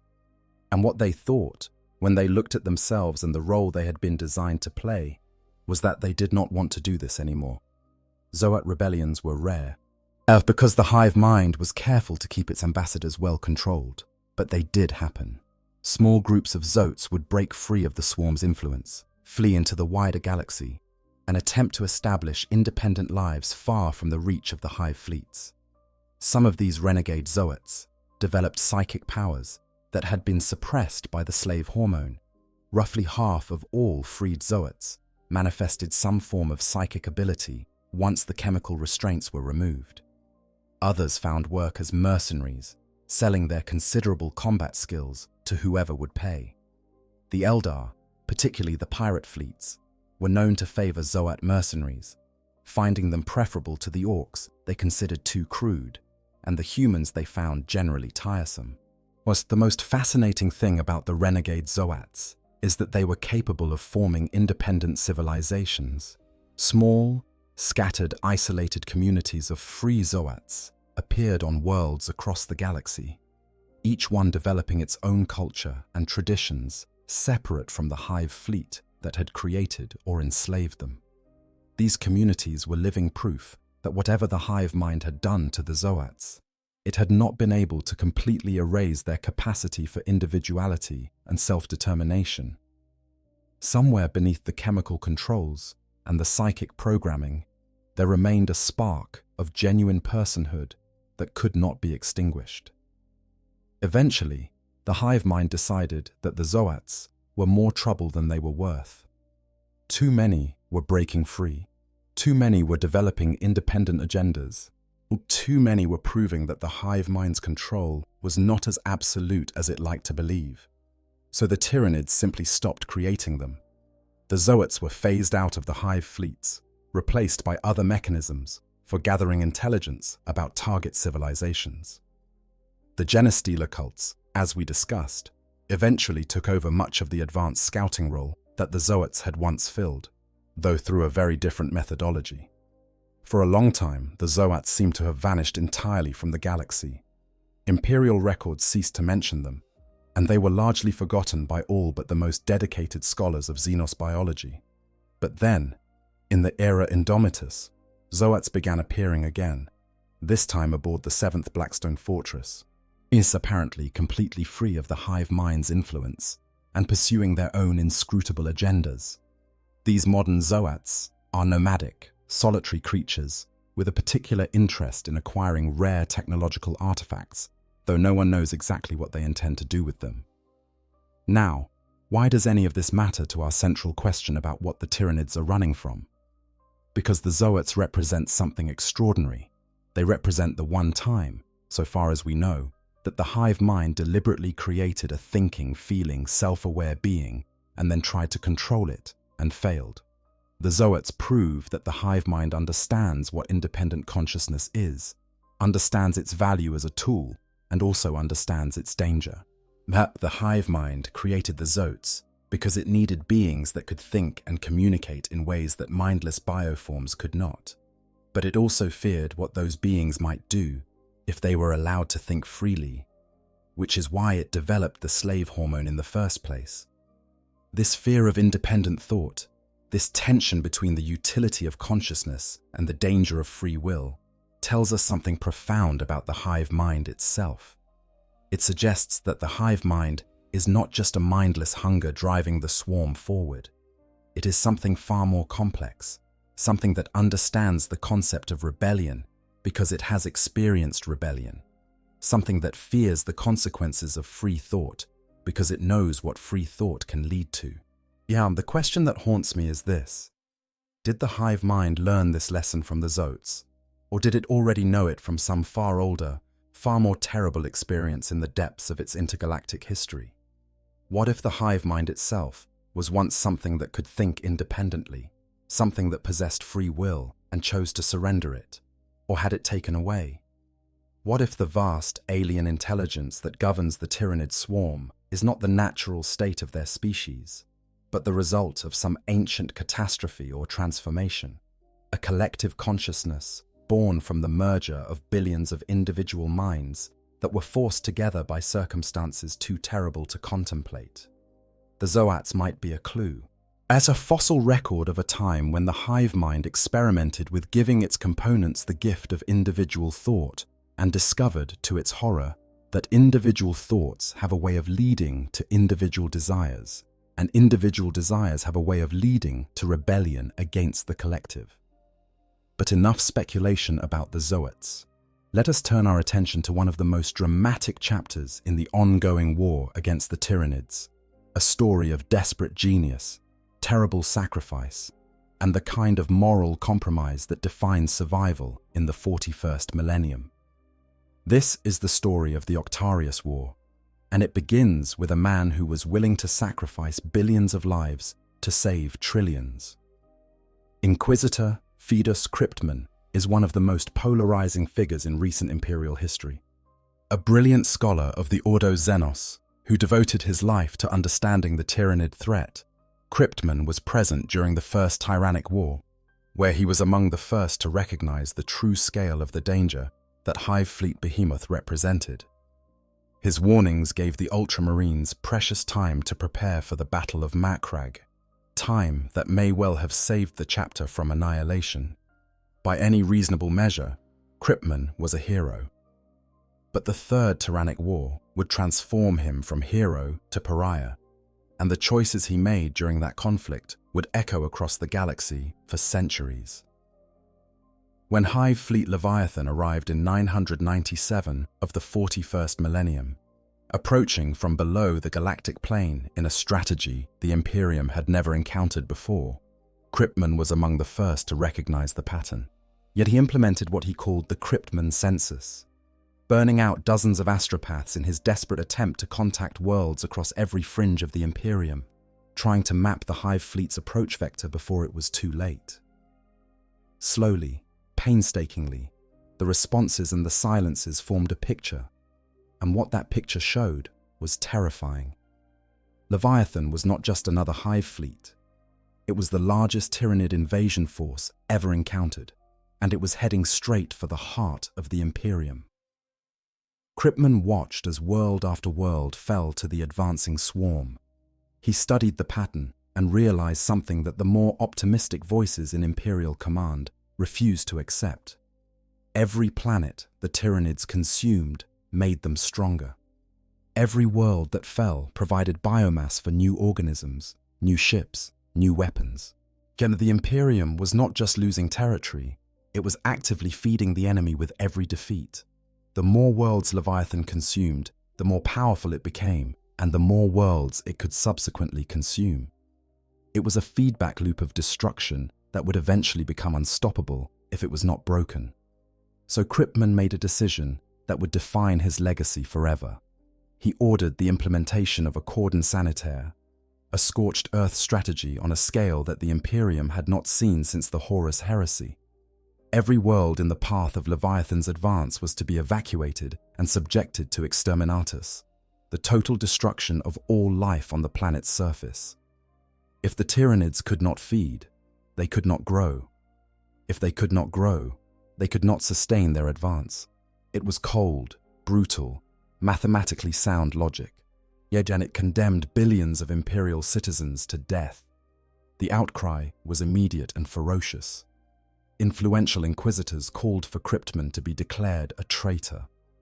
When Orc forces moved in to claim some of the evacuated worlds, using the power vacuum Cryptman had created to expand their own territory, his detractors condemned him as a fool as well as a monster. A Carta Extremis was issued, stripping him of his title and forcing him into hiding as a criminal. The Inquisition's foremost expert on the Tyranid threat was now a fugitive from his own organization. But Cryptman was not finished. Even stripped of his authority, he retained loyal allies within the Death Watch, the specialized Space Marine chapter dedicated to combating the Xenos threat. Together, they devised a plan so audacious, so reckless, and so morally questionable that it would have made even the most radical inquisitors pause. Cryptman had observed that when Tyranids and Orcs clashed, the resulting conflict was extraordinarily brutal and costly for both sides. The Orcs, being the galaxy's most enthusiastic warriors, fought the Tyranids with a ferocity that few other races could match, and the Tyranids' inability to easily adapt to the Orcs' unique biology made these engagements particularly grinding and attritional. The Octarius sector was home to one of the largest Orc empires in the galaxy, a vast collection of worlds teeming with billions of greenskins under the rule of the Overfiend of Octarius. Cryptman's plan was brutally simple: lure Hive Fleet Leviathan into the Octarius sector and let the two greatest threats to the Imperium destroy each other. But to accomplish this, Cryptman led his Deathwatch teams into the caverns of a world called Carpathia to capture a brood of live Genestealers in stasis. The mission was successful, though at heavy cost. He then planted the captured Genestealers aboard a space hulk called the Perdition's Flame, which had recently emerged from the warp in Leviathan's path. When Orc looters inevitably boarded the hulk looking for salvage, they were ambushed and infected by the Genestealers, carrying the infestation back to the Octarius sector and spreading it across multiple Orc worlds. The psychic signal of the growing Genestealer infestation acted like a beacon, drawing a massive tendril of Hive Fleet Leviathan away from its advance on Imperial territory and directly into the heart of the Orc Empire. The plan worked. as Leviathan diverted its course and plunged into Octarius, initiating a conflict of staggering scale and brutality. The Orc Overfiend, far from being dismayed by this new enemy, launched a counter-invasion directly into the oncoming hive fleet, and within weeks, dozens of worlds in the Octarius sector had become battlegrounds where orcs and Tyranids fought with an intensity that beggared description. Imperial observers reported engagements where the carnage was so total that even the orc spores were fighting the Tyranid organisms on a microscopic level. Two entire ecosystems locked in a war of biological extermination that operated at every scale, from the planetary to the cellular. For a while, it seemed like Cryptman's gambit had succeeded. Both sides were thoroughly preoccupied with destroying each other. And Imperial worlds along the Octarian fringe experienced a welcome respite from the Tyranid advance. But there was a problem, one that Cryptman's critics had warned about from the beginning. Both orcs and Tyranids thrive on conflict. Orcs grow physically larger and more powerful when exposed to sustained combat, their unique biology responding to warfare by making them better at waging it. And the Tyranids, of course, absorb the genetic material and biomass of everything they consume, incorporating useful adaptations into their own bioforms and growing stronger with every enemy they devour. The Octarius War was not weakening both sides. It was making them both stronger. Orcs from light years around flocked to Octarius, drawn by the promise of the greatest fight the galaxy had ever seen. And they grew bigger and tougher on their diet of constant warfare. Meanwhile, every orc devoured gave the Tyranids more biomass and access to the orcs' incredibly resilient genetic code, and worlds on the edge of the conflict began reporting sightings of Tyranid assault organisms that were larger and more formidable than anything previously encountered. Cryptman had not created a trap that would destroy both armies. He had created an arena that was perfecting them. The orc warlord Gazkul Mag Uruk. Thraka himself eventually arrived in the Octarius sector, drawn by the promise of the best fight in the galaxy, and his presence only escalated the conflict further. By the time the Swarmlord was deployed to lead the Tyranid assault, the Octarius War had become one of the largest and most devastating conflicts in the galaxy. And the implications for whoever eventually emerged as the victor were, as Imperial analysts grimly noted, too horrible to contemplate. In the end, the Tyranids gained the upper hand. The Swarmlord directed a massive push toward the primary orc world of Octaria, and after a grueling campaign of attrition, managed to isolate and kill the Overfiend. The orc forces splintered in the wake of their leader's death, with no fewer than 6 rival warlords declaring themselves the new Overfiend and turning on each other almost as readily as they fought the Tyranids. The Great Devourer took advantage of this disunity to press its advantage, and it became clear that the Tyranids had won the Octarius War, or at least the main phase of it. But this victory did not end the threat. The Tyranids that emerged from Octarius were stronger, more adapted, more dangerous than the force that had entered it. They had consumed billions of orcs and absorbed the genetic legacy of one of the most successful species in the galaxy. And the surviving orcs, battered but unbroken, spread outward from Octarius into neighboring sectors, carrying the violence with them and creating secondary conflicts that further destabilized the region. Cryptman's gambit had bought the Imperium time. That much was undeniable. But the price of that time was a Tyranid swarm that had been sharpened and strengthened by generations of constant warfare against one of the toughest opponents in the galaxy. The Octarius War matters to our discussion because it illustrates something fundamental about the Tyranids' nature. They do not just survive conflict, they feed on it. They are not merely resilient in the face of opposition. They are strengthened by it. Every enemy they fight, every genetic code they absorb, every adaptation they develop in response to a new threat, all of it makes the swarm more capable, more dangerous, more difficult to stop. The Tyranids are, in a very real sense, an evolutionary engine that runs on war, and the longer that engine runs, the more powerful it becomes. This brings us to one of the most mysterious and troubling developments in recent Tyranid history, a story that I think deserves far more attention than it typically receives. It is the story of Hive Fleet Tiamat, and the thing it is building on a world called Zeophoria.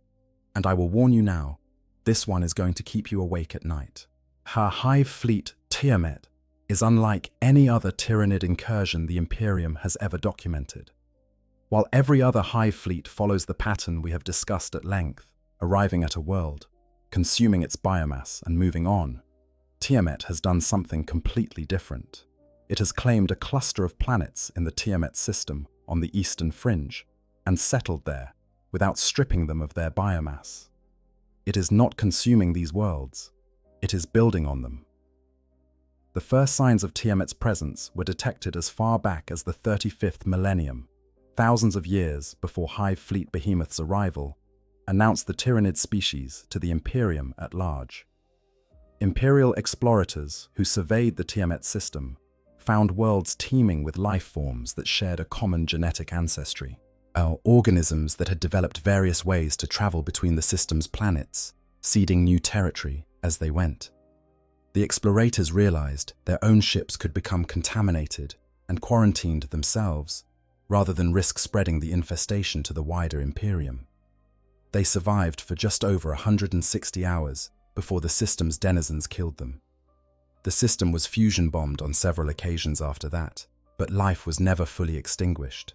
Whatever was growing in the Tiamat system was remarkably resilient, and the Imperium eventually decided it was not worth the resources to keep trying. The system was quarantined and largely forgotten. There were, after all, more pressing concerns elsewhere. It was not until a group of Eldar Rangers entered the Tiamat system centuries later that the true nature of what was growing there became apparent. What they found on the jungle world of Zeophoria astounded them. Covering the planet's largest continent was an organic structure of staggering scale, a conical edifice of chitin and soft encephalic flesh that thrummed with immense psychic energy. The structure was not a building in any conventional sense. It was alive, a biomechanical construction made of brain-like tissue and armored carapace, and it pulsed with psychic emanations so powerful that the shadow in the warp in its vicinity was described as horrifically strong.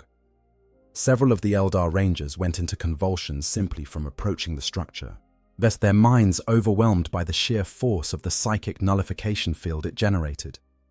A Deathwatch kill team was later dispatched to investigate.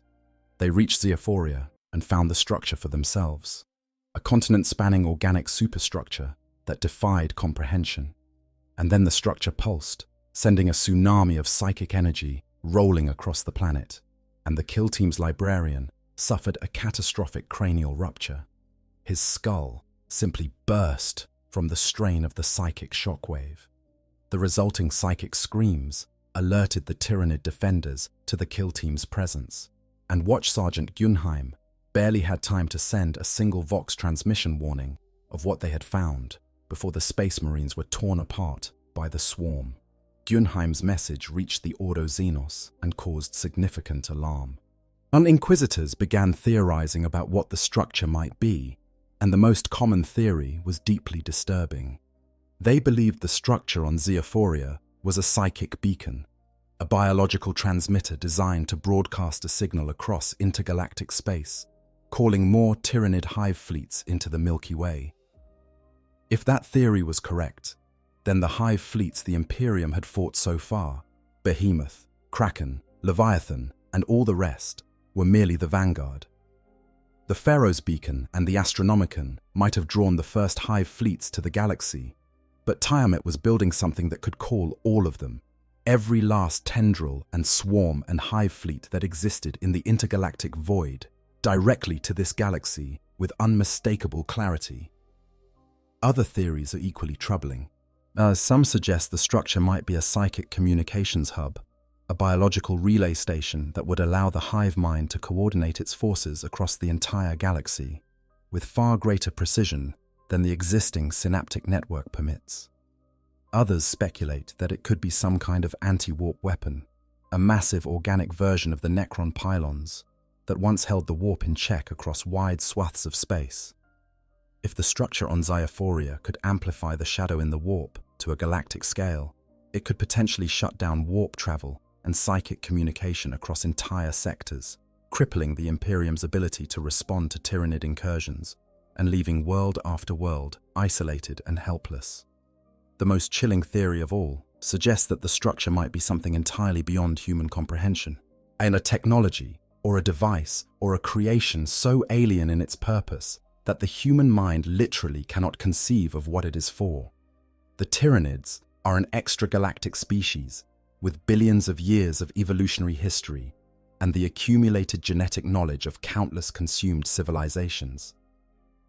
The things they are capable of building might be so far beyond human understanding that trying to assign a familiar purpose to the Xyophoria structure is like an ant trying to understand a nuclear reactor by examining the cracks in the concrete foundation. What we do know is this: the hive mind considers the Tiamat project important enough to dedicate an entire hive fleet to its protection. In a species that is defined by its relentless consumption of biomass, the decision to settle on a group of worlds, to build rather than devour, or to defend rather than advance, represents a fundamental departure from everything we thought we understood about Tyranid behavior. Something about this project matters to the hive mind in a way that mere feeding does not.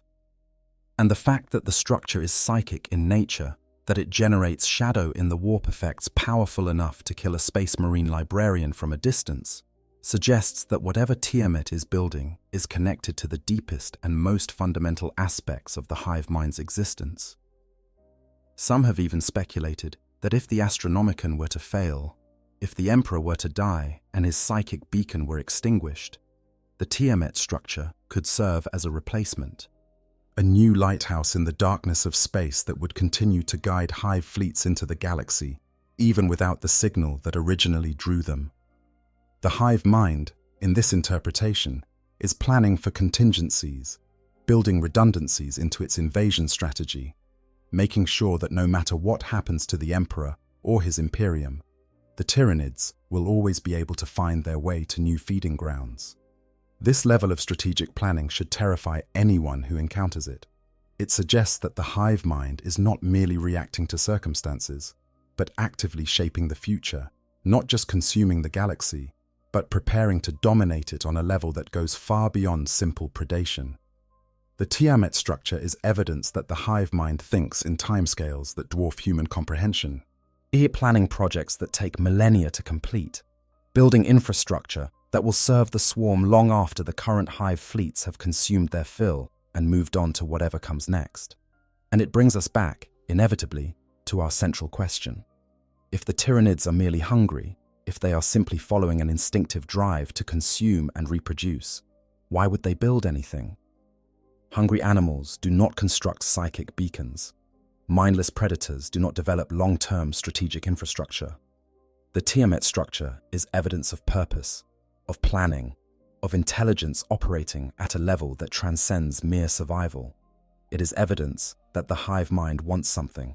And what it wants is apparently important enough to justify diverting resources away from the endless cycle of consumption that defines every other hive fleet. What does it want? Why is it building? What purpose does a psychic beacon serve for a species that has spent billions of years navigating the void between galaxies without one? These are questions that no one in the Imperium has been able to answer, and the few who have tried, like the excommunicated Inquisitor Cryptman and the Deathwatch Marines of Watch Fortress Holtmote, have developed theories so alarming that the wider Inquisition has refused to take them seriously. Let us now turn to the creatures at the very heart of the Tyranid swarm, the beings that serve as the hive mind's most direct physical expression within the material world. These are the Norn Queens, and understanding them is essential to understanding why the Tyranids behave the way they do. A Norn Queen is a colossal Tyranid organism that dwells within the largest hive ships, occupying vast chambers at the center of each hive fleet. If the hive mind is the consciousness that drives the swarm, the Norn Queen is its hands, the physical mechanism through which the hive mind's will is translated into biological reality. Every Tyranid bioform in a hive fleet, from the smallest ripper to the largest bio-titan, can trace its genetic lineage back to a Norn queen. She is the mother of all monsters, the source from which the endless tide of chitin and acid and hunger pours forth. The Norn queen's primary function is genetic manipulation and biological reproduction. She ingests vast quantities of genetic material, and most of it pumped up from consumed worlds through the capillary towers we discussed earlier, and uses it to produce new Tyranid organisms. But she is not simply a biological factory producing identical copies of the same designs over and over. The Norn queen is an artist of evolution, constantly experimenting with new genetic combinations, testing new biological designs, creating new bioforms specifically tailored to overcome whatever challenges the hive fleet currently faces. When the hive fleet encounters a new enemy, the Norn queen studies their genetic material, analyzes their strengths and weaknesses, and produces new organisms designed to exploit those weaknesses with surgical precision. This is what makes the Tyranids so terrifyingly adaptive. They are not fighting you with a static army. They are fighting you with an army that is being redesigned in real time by an intelligence that has access to the genetic legacy of every species the hive fleet has ever consumed. A weapon that works against the Tyranids in one battle may be completely ineffective in the next, because the Norn queen has already analyzed it and produced organisms that are immune to its effects. A defensive strategy that holds for hours may suddenly be overwhelmed by a new type of bioform that did not exist yesterday, something created specifically to counter that particular arrangement of troops and weapons. The Norn queens are also self-aware, which is notable because most Tyranid organisms are not. They possess genuine intelligence, the ability to plan and reason and make decisions independent of the hive mind's direct guidance. While this does not mean they are free, they are still bound to the hive mind's will, but it does mean they are more than simple biological machines. They understand what they are doing. They comprehend the strategies they implement. They are, in a sense, the hive mind's generals, translating its vast, galaxy-spanning intentions into specific tactical and biological decisions at the fleet level. When a Norn queen dies, something remarkable happens. The dying queen emits a psychic death scream so powerful that it can temporarily obscure the light of the Astronomicon itself. This scream serves as a signal to other hive ships in the fleet, triggering what Imperial scientists call the Hydra effect. The surviving ships respond to the Norn queen's death by carving, splitting off to form new, smaller fleets, each carrying genetic material that will allow them to grow new Norn queens and rebuild. This means that destroying a hive fleet does not end the Tyranid threat, it multiplies it. Every defeated hive fleet spawns multiple splinter fleets that scatter across space, each one carrying the potential to grow into a full-scale invasion force given time and biomass. This is yet another piece of evidence for the theory that the Tyranids are running from something. The Hydra effect is not an offensive strategy. It is a survival mechanism, a biological fail-safe designed to ensure that the species can never be truly destroyed. No matter how devastating the defeat, no matter how complete the destruction, some fragment of the hive fleet will survive, carrying the hive mind's consciousness and the Norn queen's genetic legacy to safety. And this level of redundancy in survival systems speaks to a species that has faced extinction before and has evolved every possible defense against it happening again. The most recent chapter in the Tyranid story is the Fourth Tyrannic War, which is currently unfolding in the setting's narrative and represents the most devastating Tyranid invasion the galaxy has yet seen. If the first three Tyrannic Wars were the opening moves in a vast strategic game, the fourth is the moment when the hive mind revealed just how terrifyingly intelligent it truly is. The Fourth Tyrannic War began when the largest massive hive fleet Leviathan yet encountered attacked the western reaches of the Segmentum Pacificus, on the opposite side of the galaxy from where previous Tyranid incursions had struck. This was no accident. The hive mind had been watching the Imperium for centuries, studying its defensive patterns, identifying its weak points, and learning from the failures of Behemoth, Kraken, and Leviathan's earlier tendrils. It knew that the Imperium's strongest defenses were concentrated in the eastern fringe, where the first 3 tyrannic wars had been fought.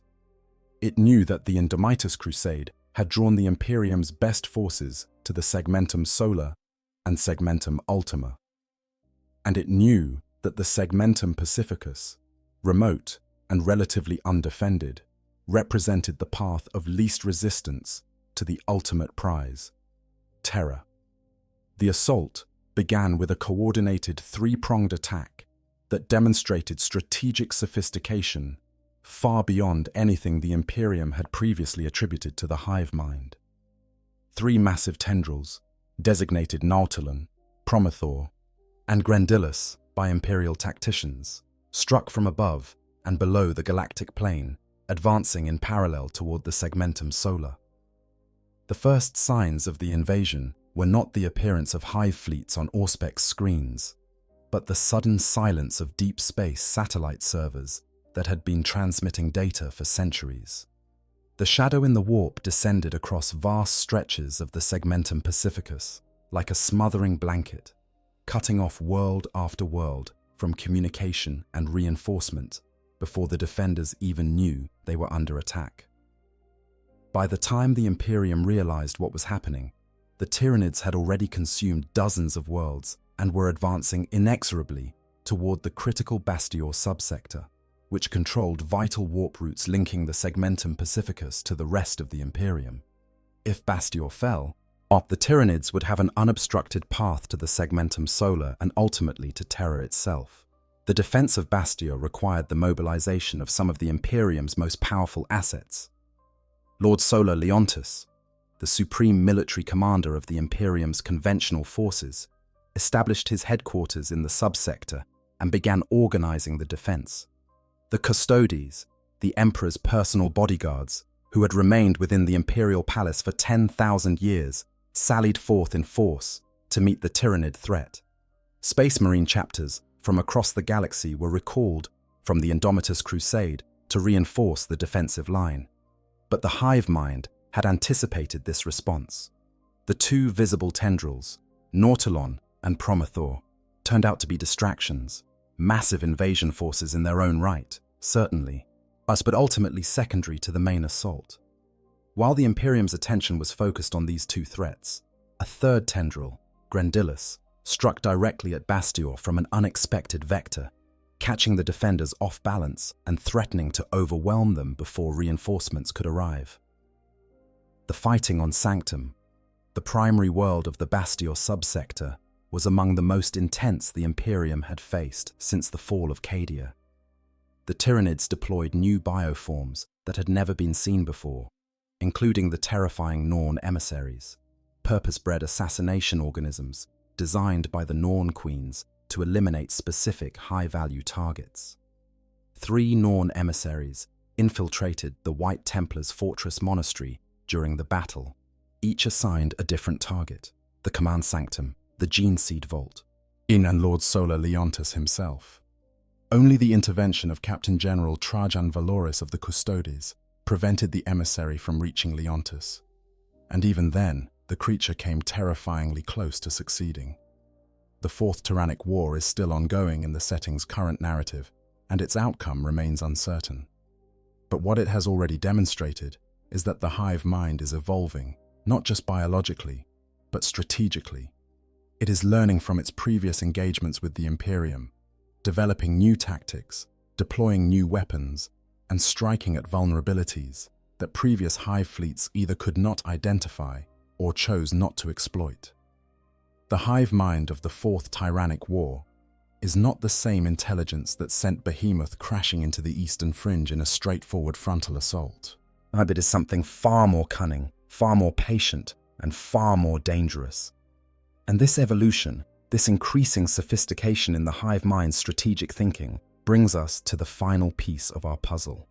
Because if the Tyranids are running from something, and if the hive mind is capable of the kind of long-term strategic planning that the 4th Tyrannic War and the Tiamat project suggest, then the hive mind knows exactly what it is running from. It has not forgotten. It has not suppressed the knowledge. It carries the memory of whatever set the Tyranids in motion across the cosmos. and everything it does, every galaxy it consumes, every world it strips bare, every beacon it builds, and every war it wages, is shaped by that memory. The hive mind is not mindless. It is not random. It involves the consumption of entire galaxies and the construction of psychic infrastructure on a scale that dwarfs anything the Imperium has ever attempted. And at the heart of that plan, driving every decision, shaping every evolution, informing every strategy, is the knowledge of what waits behind it. The knowledge of what happens if it stops running. We have traveled a long way together, you and I, through the vast and terrible story of the Tyranids and the question of what drives them across the stars. We have looked at the evidence from every angle, examined the lore, explored the theories, and tried to piece together an answer to the question that inspired this journey in the first place. What are the Tyranids actually running from? I do not think there is a single, definitive answer. The beauty of this question, the reason it has captivated fans of the setting for decades, is that it operates on multiple levels simultaneously. On the most literal level, the Tyranids may be fleeing a physical threat, some entity or force in their home galaxy, or beyond that, was powerful enough to drive the most adaptable species in the universe into flight. The Silent King's testimony, the desperate urgency with which the Necron ruler returned from his 60-million-year exile to warn his people, suggests that whatever he encountered in the intergalactic void was genuinely terrifying, even to a being who had already defeated the star gods themselves. On a strategic level, the Tyranids may be engaged in a galaxy-scale resource competition, consuming the Milky Way, not because they are fleeing something specific, but because their existence requires constant expansion, constant consumption, constant forward momentum. The hive mind may have learned, over the course of billions of years, that the only way to survive in a universe filled with threats is to grow so large and so powerful that nothing can threaten you.